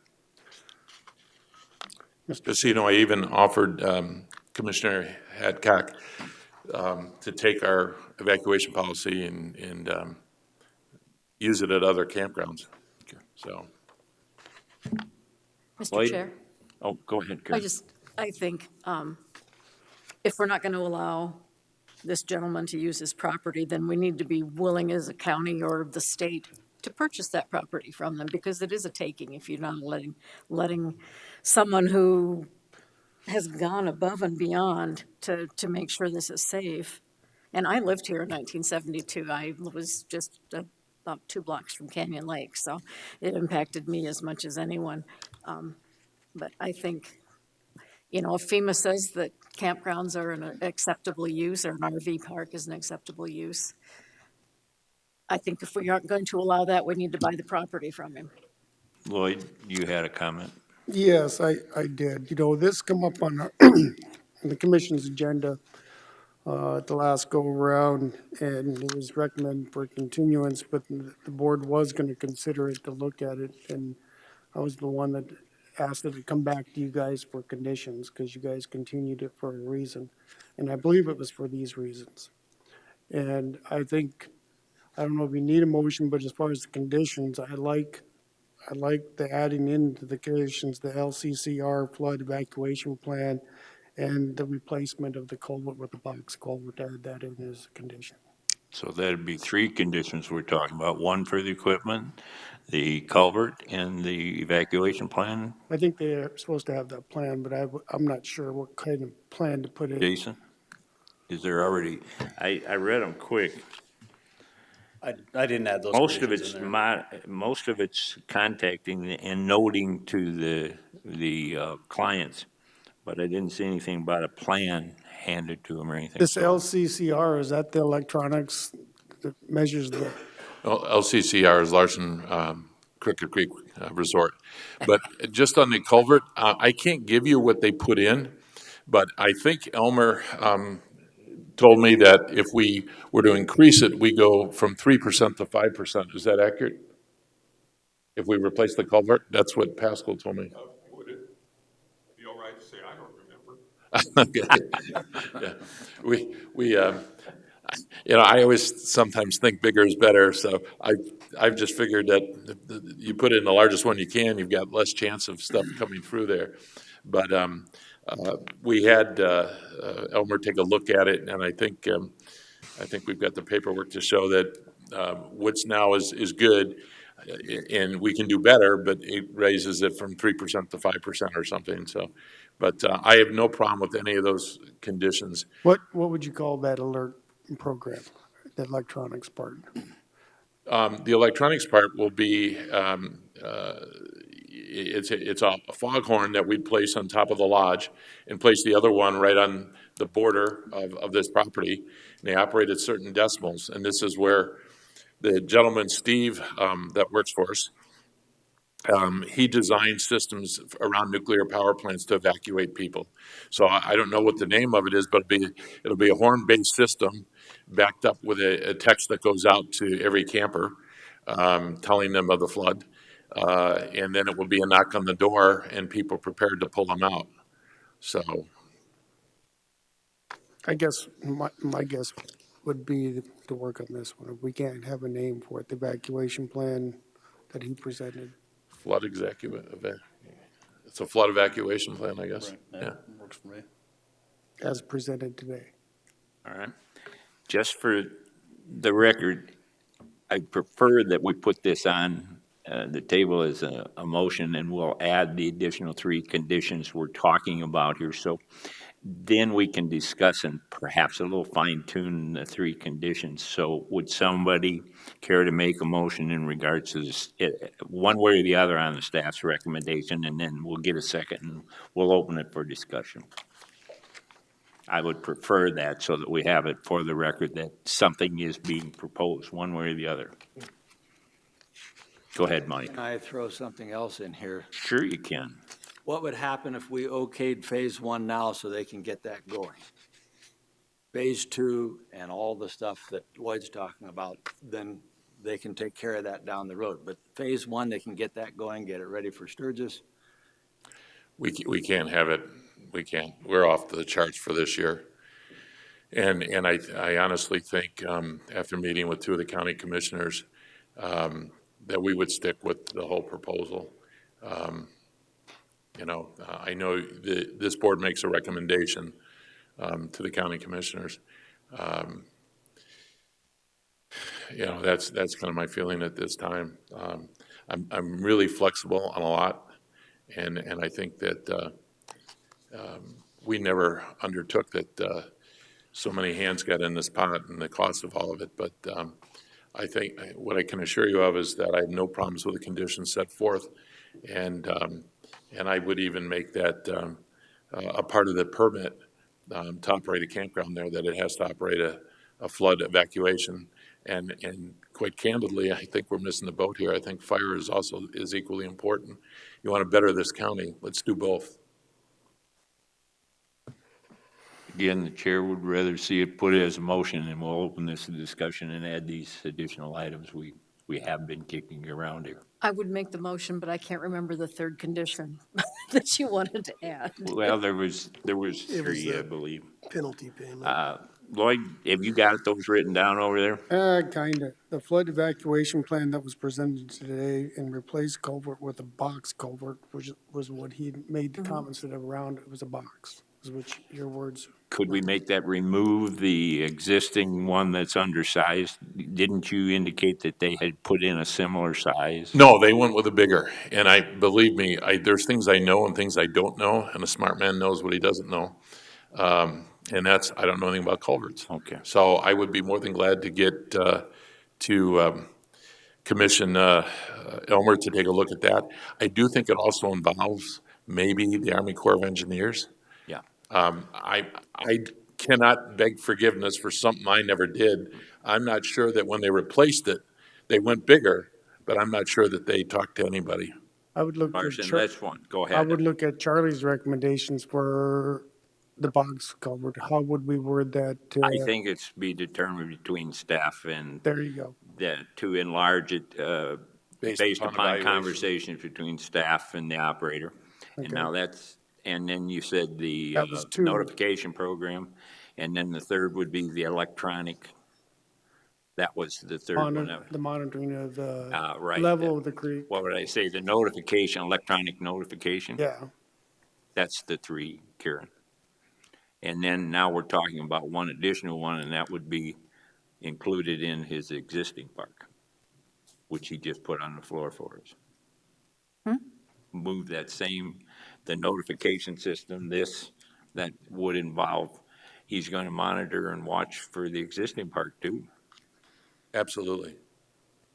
I would say that should be in there as a condition. He's volunteering to come forward on something that's grandfathered. I sure don't want to turn it down now. Anyway, that would be your motion then, Karen. So I move that we approve. is there a second to Karen's motion? Second. Okay, it's open right. for discussion right now to include those 4 additional condition items. Mr. Chair, Yes, go ahead, Kevin. I find it very difficult to legislate against environmental hazard. So, as Mr. Larson has noted, fire is very rampant. It can kill and take out lots of things. If we are to legislate against fire hazard, we wouldn't build a house anywhere near a plant. We take safety measures in fire extinguishers, fire alarms, and sprinkle of commercial buildings to protect against fire. Mr. Larson has taken all of these steps to try to warn everybody against a flood. He's above and beyond where we are in a lot of situations.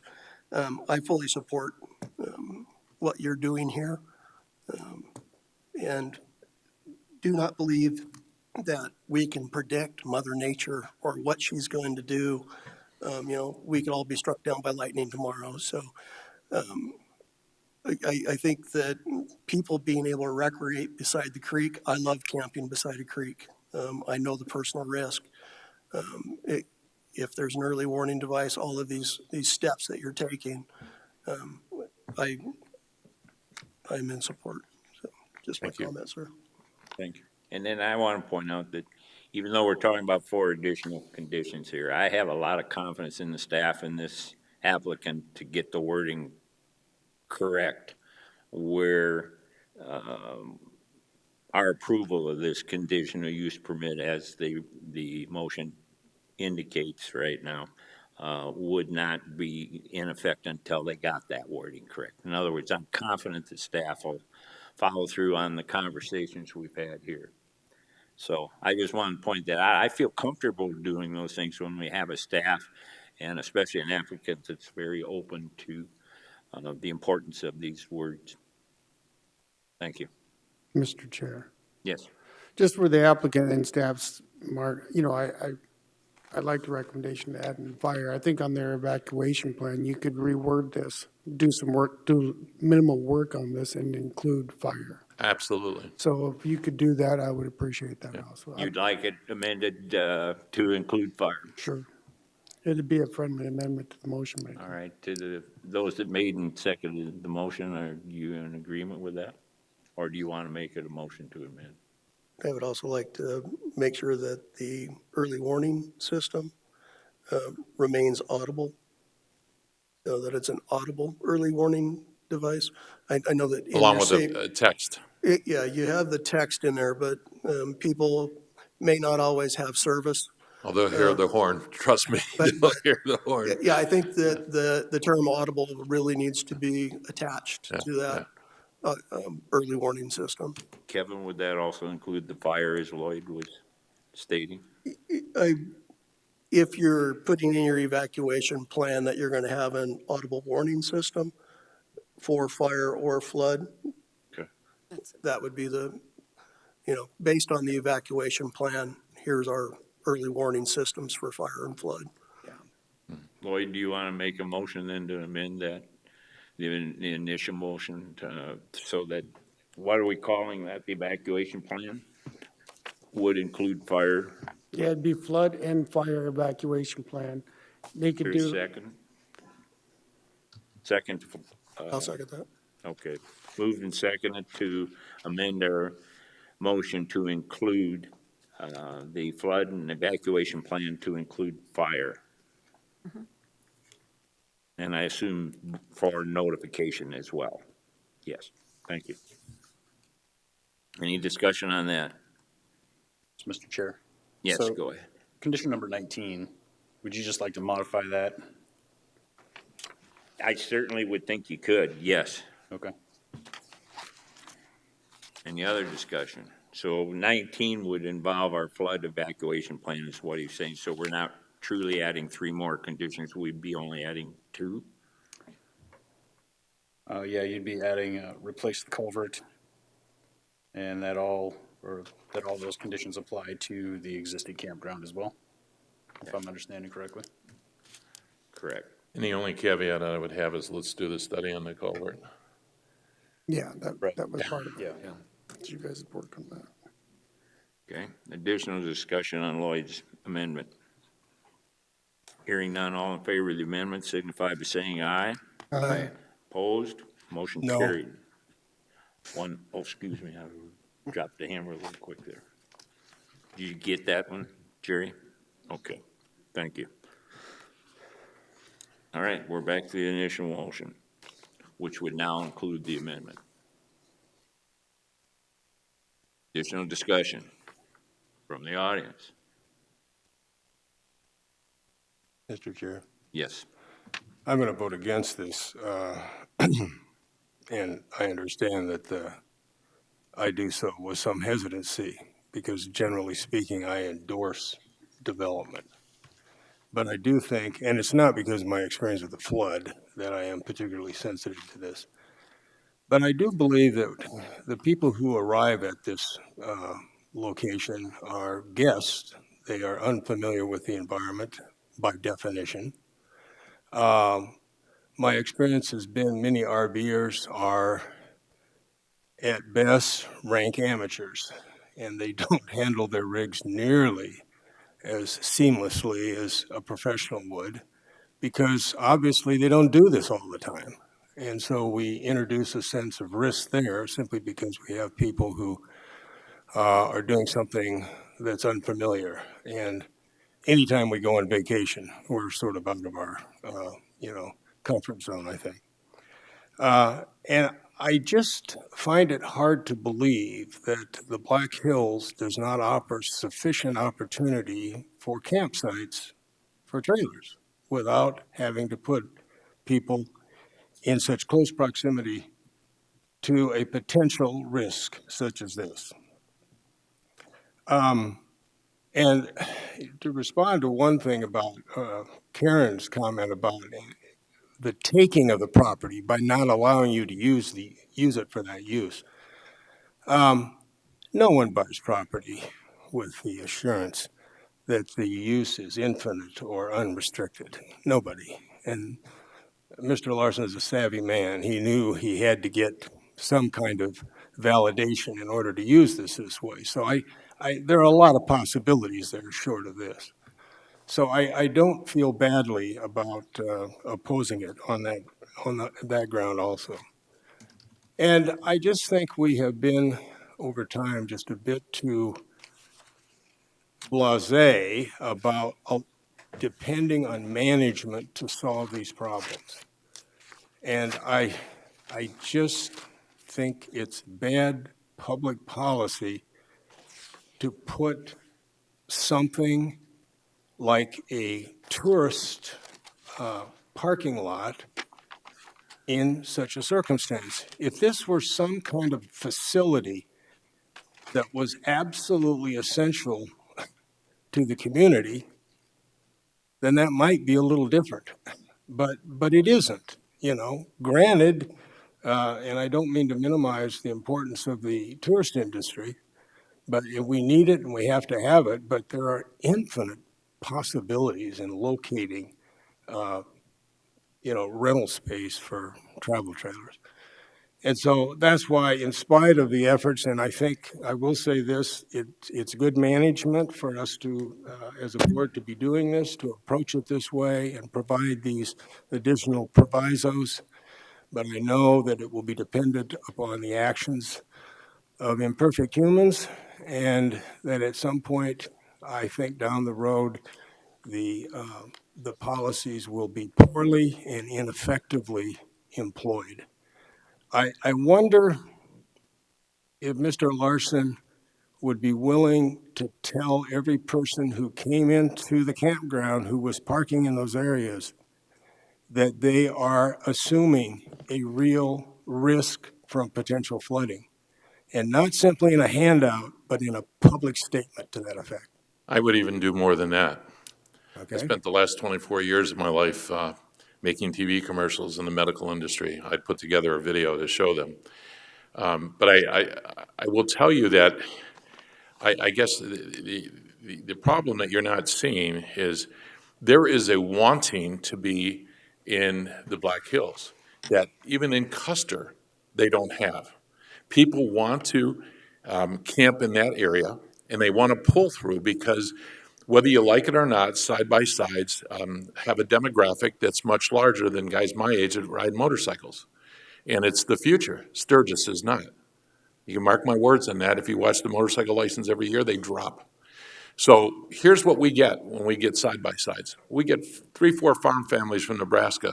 No kids yet. They come up as couples together. They got one trailer with 4 of the side-by-sides on.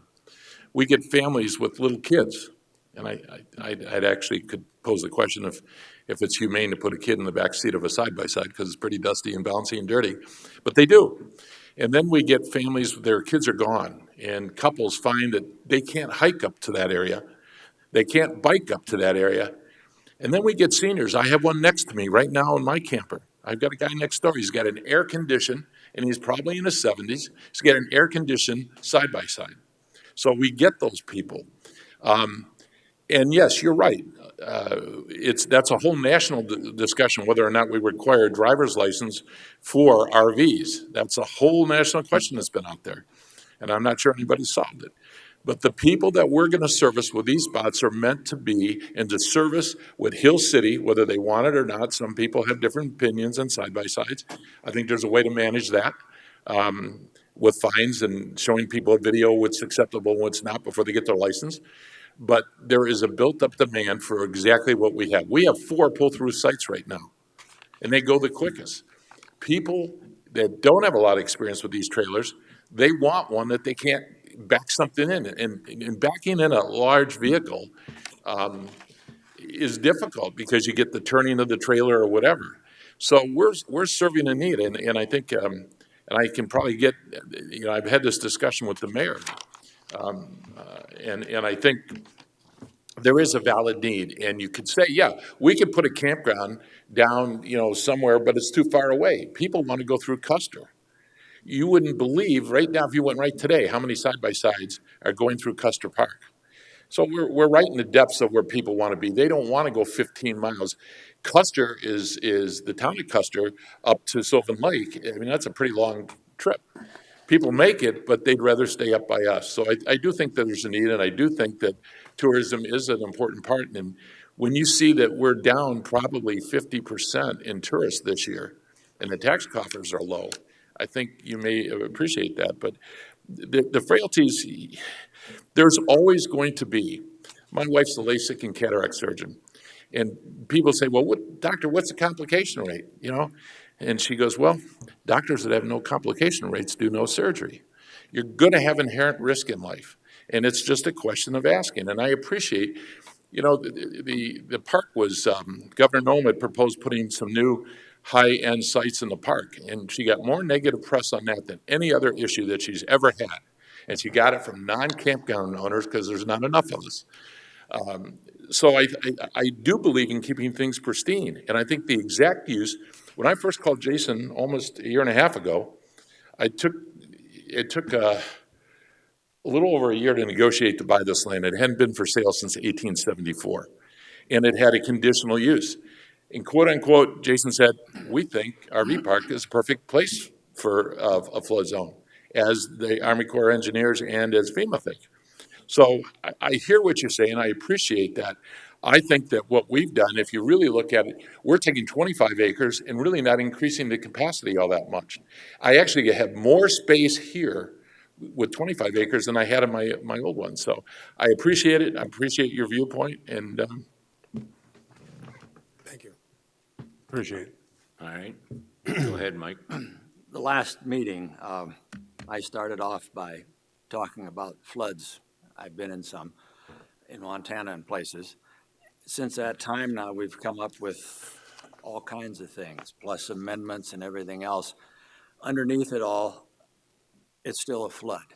And in my personal opinion, the phase two part, I will not vote for. So if this is a continual part one, part two, I'm going to be like Jim. I'm going to say no at this point.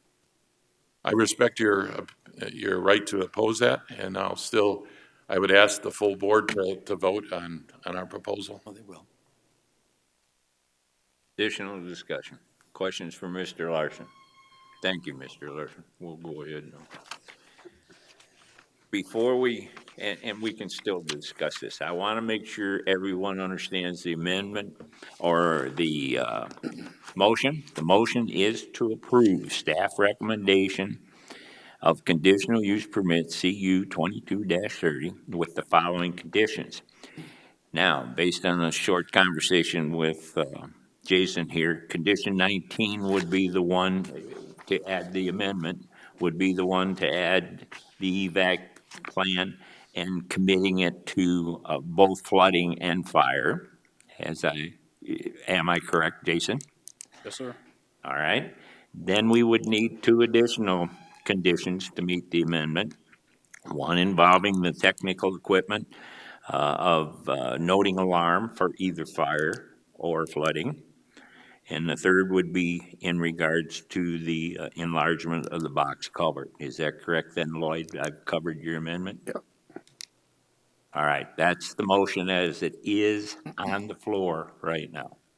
It's still open to discussion if there is any additional discussion before we vote. Okay, hearing none. Shall we just go a regular vote or all right. Thank you, Mike. I appreciate that. All in favor of the motion signify by saying aye. Aye. Opposed? No. No. Jerry, did you get that? Okay. That is the action. And I do have a copy for the record of the EVAC, the LLCR for the record. If you want to keep it, I was going to make sure it got to your office. I have it electronically. Okay, thank you. We're going to move on to item 14. Unless it's 11 o'clock, would anybody like to take a break? I see Kevin did. Would you like to take a 10-minute break? Let's do. Yeah. All right, recess for 10 minutes. Thank you.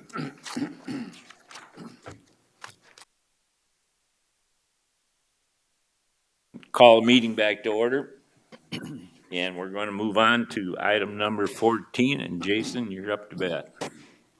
Agenda item number 14 is conditional use permit 1928 to allow a recreational vehicle park on the subject property. The applicant is R&J LLC. Justin Eisenbraun is the agent. He's in the audience if you have any questions for him. Property is located at 13514 South Highway 16. It is 19.42 acres, currently zoned highway service district. Existing land use is vacation home rentals and an event venue. Access is off Highway 16, and there is no special flood hazard area on the property. Last time the Planning Commission saw this was on October 28th of 2019, where the Planning Commission continued conditional use permit 1928 indefinitely until such a time the applicant works with staff to obtain approval of the water and on-site wastewater treatment systems from South Dakota Department of Agriculture and Natural Resources. So it has been a while since you've seen it before, so I'm going to go through the entire staff. Go right ahead, That's all right with you. So the zoning ordinance lists 7 criteria the Planning Commission may consider in their review of conditional use permit applications. They're on the screen. I'll read staff's responses, beginning with number 1. No, allowing this conditional use permit should not be detrimental or endanger the public health, safety, or general welfare. Number 2, no, the requested use should not have any negative effects on the use and enjoyment of other properties in the neighborhood. There are residential developments that abut RV parks along South Highway 16 to the east of this property. This type of use is consistent with other properties along Highway 16. Number 3, no, allowing this conditional use permit should not affect the normal orderly development or improvement of any surrounding property in the area. There are several conditional use permits for RV parks in highway service districts and other areas of Pennington County. Number 4, yes, a water right permit has received final approval from the State Water Board. Mound systems have been constructed at this site as a means of on-site wastewater disposal. Number 5, yes, ingress and egress will be provided via an existing approach off of South Highway 16. The applicant will need to work with DOT regarding any future approach improvements, i.e. turn or acceleration lanes. Number 6, yes, the property is zoned Highway Service District. RV parks may be allowed with an approved CUP. And lastly, number 7, yes, future land use of the subject property is highway service. Allowing this conditional use permit is consistent with the comprehensive plan view to 2040. Some history on the property. There was a comprehensive plan amendment on May 21st of 2019 to allow this property to be future land use to be designated highway service. It was subsequently rezoned at that same meeting. Planning Commission did approve a conditional use permit on October 25th, 2021 to allow an event venue. There were 2 variances that were approved for the sign that he has at the entrance of the property to allow a 0-foot setback for that, as well as 2 sign permits, a stormwater permit, looks like 23 building permits for VHR cabins, as well as a building permit for a gate structure for a sign, and lastly, the most recent building permit for an event venue this year. There is an on-site wastewater treatment system on the property. It is properly permitted. Flows 14,870 gallons per day, 2 separate standalone systems. They are alternatively dosed. Request was sent out for interdepartmental review. South Dakota Department of Transportation this time around said that they have no issues with the reduction of RV spots. Their previous comments included that they had been working with the applicant on the proposed development, and it does not meet warrants for turn lanes. The landowner is aware that if warrants are met in the future, he will have to install appropriate turning lanes. County addressing coordinator stated that each RV spot must have a unique spot number posted in the interior roadways to assist in emergency service response. This is included as a condition of approval. The county environmental planner stated that they do have a valid on-site wastewater treatment system. According to their design report submitted with the on-site wastewater treatment system application, there are 32 future RV sites that were accounted for and included in the design of the septic system. Staff did review section 306 of the zoning ordinance, which covers RV parks, and found that they met all of those stipulations. Staff's analysis of the request is on August 10th of 2020, the Planning Commission continued conditional use permit until profile holes are completed and approved, and final approval is obtained for the requested water right, and all other requirements of section 306 are met. Again, as staff, as I stated, a water right permit has received final approval from the state. The subject property has a valid on-site wastewater treatment system, and all sections of 306 appear to be met. The original request included cabin rentals, pools, offices, and a laundry facility. These are allowed uses by right in a highway service district, so they were removed from this request. October 21st of last year, the Planning Commission approved conditional use permit 2161 to allow an event center. And with this request, so you can see on the screen, this is the original request that came forward to you for 85 sites and very limited vacation home rental cabins. They have since updated the site plan and reduced the amount of RV sites to 30 versus the 85 originally requested. With that, staff recommends approval of conditional use permit 1928 with conditions. Okay, before we open up questions, Jason, just for the record, when was your last site visit out there? I didn't pick that up in your report. And we do have, I think we have 3 new commissioners since this was originally put on the table. Right. Yeah, I drove by the site last weekend. Okay. Questions for Jason? So basically, at this point, we're going 30 and the wedding venue, and then are you still going to have the bathhouse, the other buildings you were talking about that are allowed by right there? He could. I haven't received a building permit for him, though. Okay. Those are allowed, sorry. Those are allowed uses by right in a highway service That's why I district, wondered if so- that was, still had that up their sleeve. Yeah, and the applicant's here if you want to ask him if he's got future plans for those. Okay. And you did say the applicant was present. Correct. Thank you. I have a question about the environmental plan. It says 32 future RV sites. Is that beyond what this conditional use is asking for? That would include these ones. So yes. There'd only be 2 additional Correct. sites for future growth of this? Okay, thank you. Any other questions for Jason? Would the commission like to speak to the applicant? I just had one thing to say. I think your applicants, I pass by that every day. And there's some excellent work going on from what I can see out there. And for those that were concerned about the highway safety issues, during the construction, they've been paying a lot of attention about being safe getting on and off the road there. Can tell you that with no doubt. Been there. Just wanted to make sure that was the record that this applicant is doing. There's a lot of work been done there. If you folks haven't been by, it's worth seeing. Thank you, Jason. Sir. Mr. Chair. Go ahead. I'd have to agree with you. I like this modified RV site. You're actually reducing it from 80 down to 30.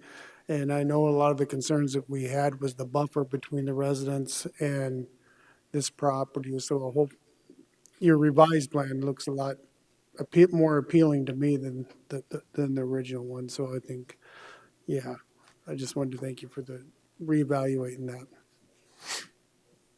Okay. We do have speaker request form on this, Jason, so if you'd stay ready to go if we got a question. Brian Johnson? And just for the record, if you'd introduce yourself on the mic for the people watching, and then go ahead and say what you would like to say, Mr. Johnson. I'm Brian Johnson. I live at 23735 Pine Haven Drive.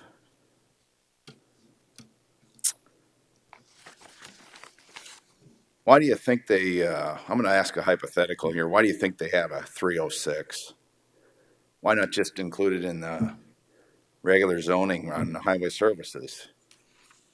My thought is probably because somebody was smart enough once upon a time to say, hey, these RV parks cause a lot of chaos. We got to have some specific guidelines for them. That's my thought. And some of the neighbors are concerned about traffic, water, septic, and just general chaos in the neighborhood that's going to come with this RV park. As far as traffic, I think I heard on the earlier item, Commissioner Coleman said a lot of people come out here are tourists, and they're unfamiliar with our area, and we're driving big motorhomes. Let me ask you if we've done this, how do you get back to Rapid City if you're leaving that campground, this campground that's going on right now? You punch it in Google.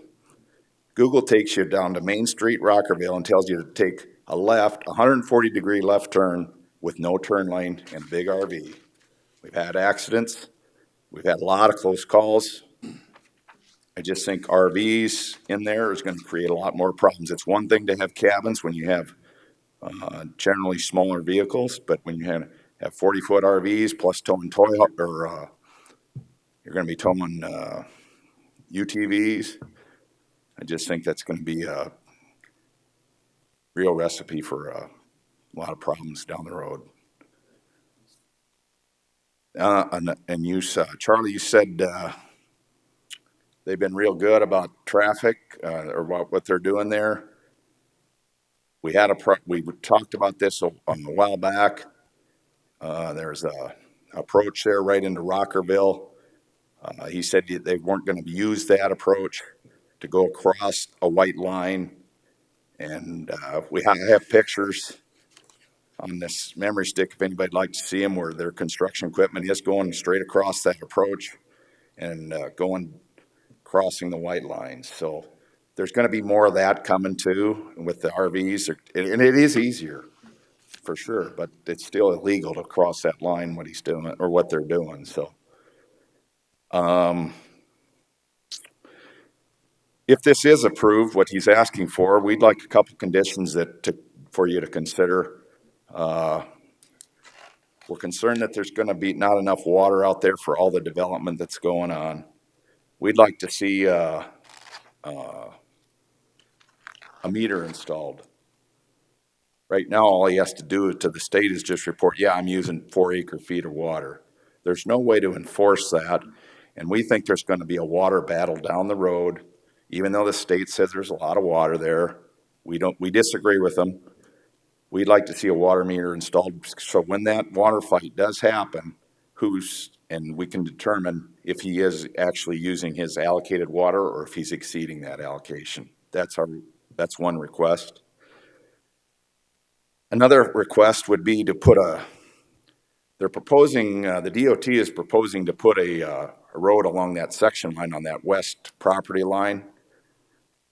That's in their proposals. We don't know when that's going to happen. It could be 3 to 5 years. It might be longer. I don't know. Depends on the accidents or whatever. I don't know how they determine that. If they do put a road there, that's going to take out all the trees that are along that's providing a slight buffer to his property, to the neighbors.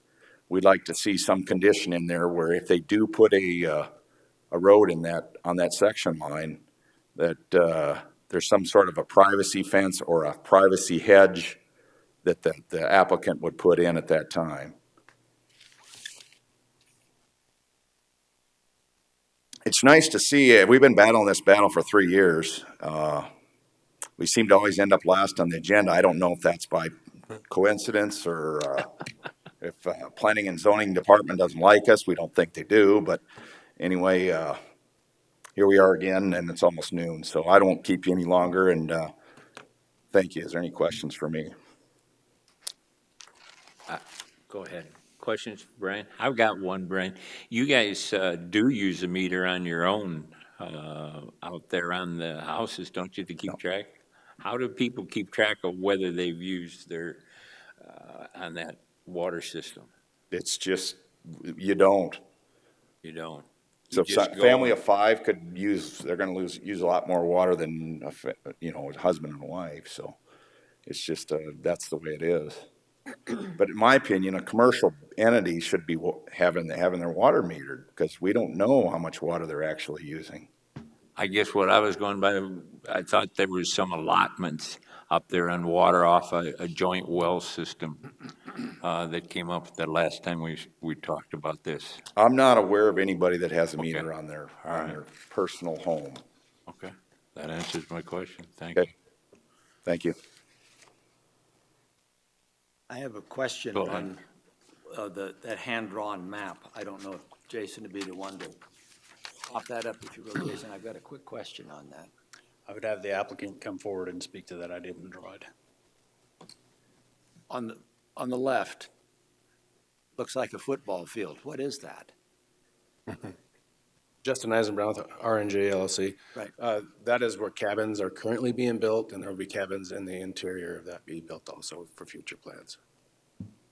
Phase 2 or something?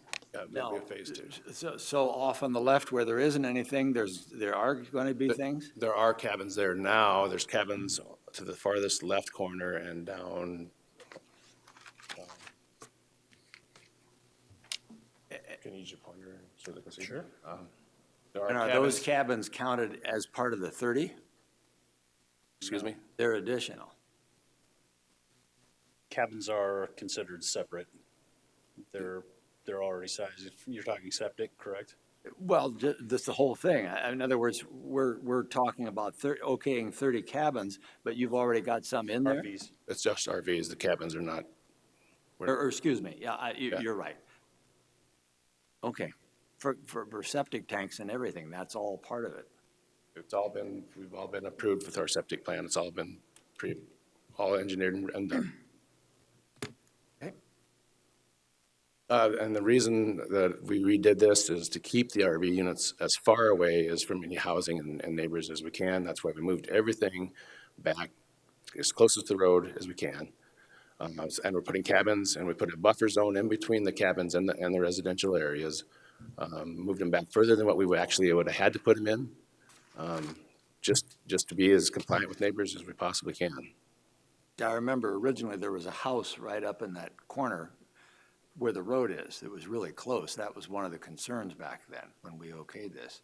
Yes, sir. And so we moved cabins into all that lower area next to residential. Okay. And there will be, in the center where of that football field, there will be additional cabins down the road.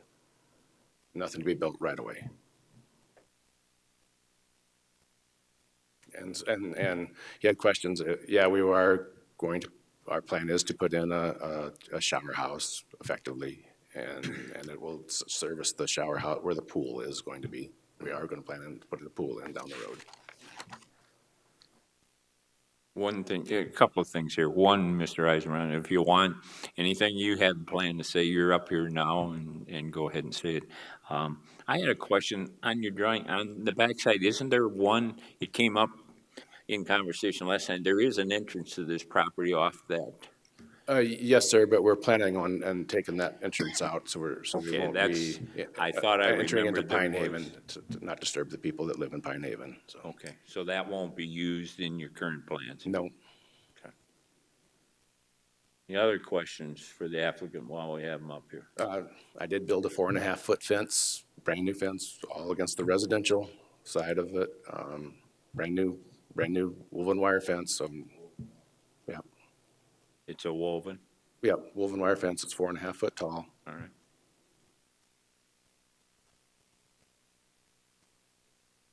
I'd also like to note that the request was sent out for an interdepartmental review and it went to DOT for their comment. I'd assume that if they had immediate plans to put a road on that section line, that they would have noted it at that time. Okay, that was not part of their report? To my knowledge, they haven't indicated to me that they're going to put a road in anytime soon. I've met with DOT several times over this. They're looking at two different avenues of it. One, it's only one option is to go down the section line. The second one is to use the existing Pine Haven Drive and make an S curve coming in front of the motel and coming out on the corner of the property. And more than likely, that's the one they're going to go with, visiting with them. Okay. That still hasn't been released then yet? But there has been no other additional, what would I say, information released regarding Highway 16 and the entrance you have? I don't understand. In other words, there was talk at that time whether you qualified or didn't qualify for a turnoff lane. No, we are not qualified for a turnoff lane. We're way just well under wanted the that traffic for the count. record. It's been so long, is what I'm trying to do. We're well underneath the traffic count for that. All right, thank you. And as Mr. Johnson's point on the exit coming out, our plan is to go use the exit going across, visiting with the OT. That's what they would prefer us to do. The one that's directly across the street across Highway 16 from us for now. That exit you can see coming down. Right. That's the one that they would prefer us to use. We have moved several hundred loads of rock and gravel in there. Quite a few of them were with doubles, with trucks hauling doubles, centipedes, 32 axles, have no problem getting into the property or no problem getting out of the property. So, and they're probably close to 80 feet long. To Mr. Johnson's comment there, are you going to be in a position, or have you considered whether you might advise your tenants or the people that are going to stay with you of giving them a route and telling them to be sure about the care when they leave because of their moving vehicles? Yes, sir. Yep. And we will put up absolutely, we will put up a no left-hand turn when coming out of the driveway so people don't make the mistake of taking a left. And Okay. But you had considered that as far as their check-in material so that they know that you're advising them yes, sir. on how to get in and, or get out properly would be the Yes, sir. correct term. Thank you. Any other questions for Mr. Eisenbaum? Thank you. Thank you.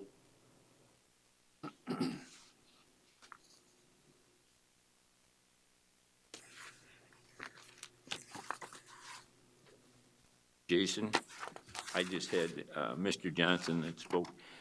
They don't really, the DANR, is that what? It's not E anymore, huh? Like for us old timers, we got to learn something new, huh? There is no water meter or way that they keep track of the water allotment that's been issued here? I don't believe that they require a meter. They just require reporting. Because I'm kind of in a believer that's a very critical water area in Pennington County, that Rockerville. What about the buffer? If they did develop that, is that something that the county has in its billing system to Right, we do have that request the developer to do? in our zoning ordinance. We do have a buffer requirement in highway service district if it abuts. You would have, residential so zoning that district. could be included if that was developed?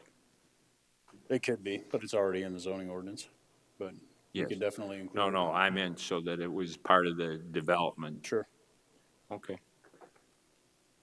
Did everybody understand what I was asking there in regards to Mr. Johnson's comments about the buffer along the section line road if it was developed? Yeah. Thank you. Mr. Chair. Go ahead. I think those are good concerns, but I don't think at this time along that section line that's the possibility. Yeah. I'd like to ask the applicant a question, if I could, please.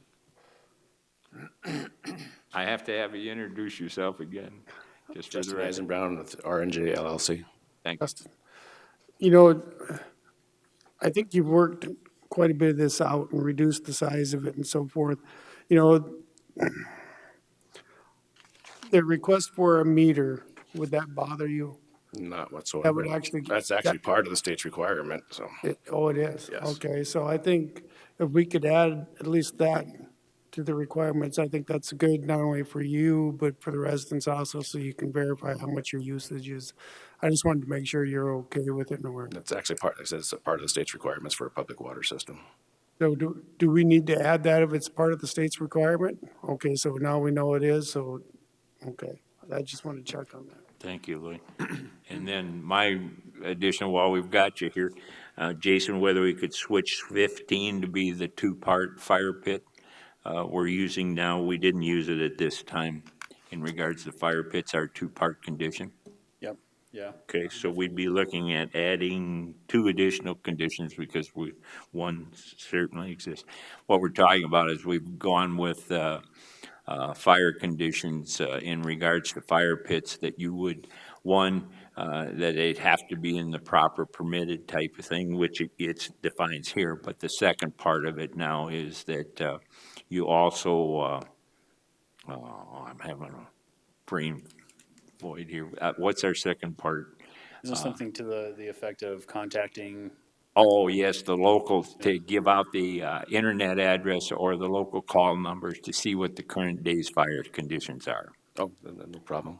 Yeah, there's a local number and an internet address so that your client could locate that to see whether the fire pit should be used. Yes, sir. Okay. And we would put up a sign, you know, we're going to use the camp spot like the person earlier. We would send out text saying, you know, you cannot use fire pits if we're going to put them in. We're actually looking at putting gas fire pits in. So. Oh, you are? Yes. Well, that's, the fire pit issue has become a really big one across the board in a lot of areas, so I appreciate that. Thank you. Any additional questions for Mr. Eisbaum while we got him up here? For Jason? Hearing none, the chair would address a motion with those new conditions. How many conditions? It'd be two, we're adding two, so it'd go to 18, because we're using the 15 that's there, so to speak. Two of them, 15 and 16 would be the fire, 16, or be 17 would be the meter, and then 18 would stay as 16 is. So we do need the meter on there. Didn't our Do we attorney want to say do it that? wasn't No. needed? No. Okay, go ahead, Brittany. I miss. Brittany Molitor, Planning Director, because the state requires it and it's a state requirement, even if we put it as a condition, we couldn't enforce it. Okay, very good. Then we're only adding one condition then. And that's the fire. That's correct. Just change that to what we've been using in every other fire pit instance. Okay, thank you for the Mr. correction. Chair, I make a motion that we do conditional use permit 1928 with one additional requirement, which would be for the fire pits. Second. Moved and seconded to approve per staff's recommendation, conditional use permit 19-28 with 17 conditions. That's the right number now, isn't it? Yes. Sure. All right. I wanted to make sure you guys caught me on that one. Pretty good. All right, any additional discussion? Hearing none, all in favor of the motion signify by saying aye. Aye. Opposed? Motion carried. You also made me wait. All right, we're gonna move on to the board report, 15. So the Board of Commissioners concurred with the Planning Commission's recommendations from their July 11th meeting. Ordinance Amendment 22-01 for the hard rock mining for Pennington County. This item was continued to the September 6th, 2022 Board of Commissioners meeting. The Board of Commissioners have been taking public testimony on the ordinance, so they're taking public testimony and will intend to make a decision on the 6th of September. Any questions for Brittany on that? Considering we started in February on this thing. Yeah. Yeah, that leaves a lot to be desired, but Yeah, getting it done I have right no does questions. too. Okay, let's move on to item number 16 from the public. We don't have a public left. Items from the staff. We don't have anything at this time. Okay, items from the membership. I have a question for our commissioner that isn't planning related. I just wondered if you're getting a lot of comments about the 4-day work week that the county wants to implement in November. Well, I've gotten a couple. I mean, phone calls and email or texts and so forth. And I know one other commissioner has gotten another one. The two that I got weren't positive. It is from citizens that wanted 5-day. But, you know, we've had the study and quite frankly, I think in order to keep the service the same or equal, I think we need to do something that's worth a try. I think change is hard. Yeah. And so once you get used to the structure, then it's not so hard. So I think our first, you know, it's going to be implemented probably in November. So I think by the time summer comes around, I think we'll get accustomed to it.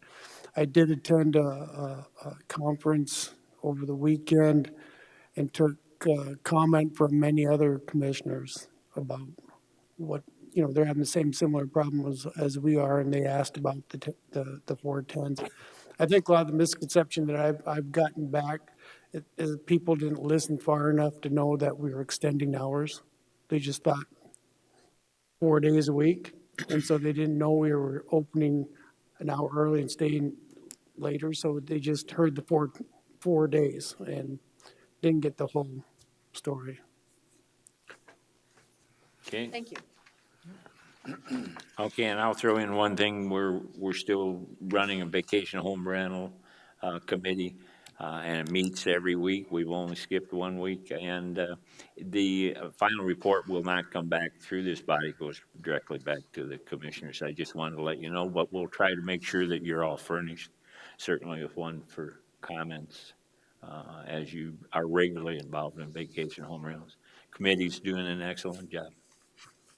That's all I can tell you, and they pound things out pretty good. Anything else from the membership? Anything new in the variant situation that we might be part of that? I haven't heard anything unless Megan or Brittany has. I've been inundated with mine. That has taken up pretty much all. It will come back eventually, too. It's a project in works. Yes. Okay. I guess you got your answer. It's still on the table. Way it is. All right. Very good. I don't think it'll be a problem if, just to add to it, as well as these folks are doing with the vacation home rental, they may reduce some of our commitment as a planning commission. And I won't go any farther. They're working hard to try to do that. So, all right. Any other comments? Hearing none, I accept the motion to adjourn. So moved. Second. Moved and seconded to adjourn. Discussion, hearing none, all in favor of the motion signify by saying aye. Aye. Opposed, motion carried. Thank you.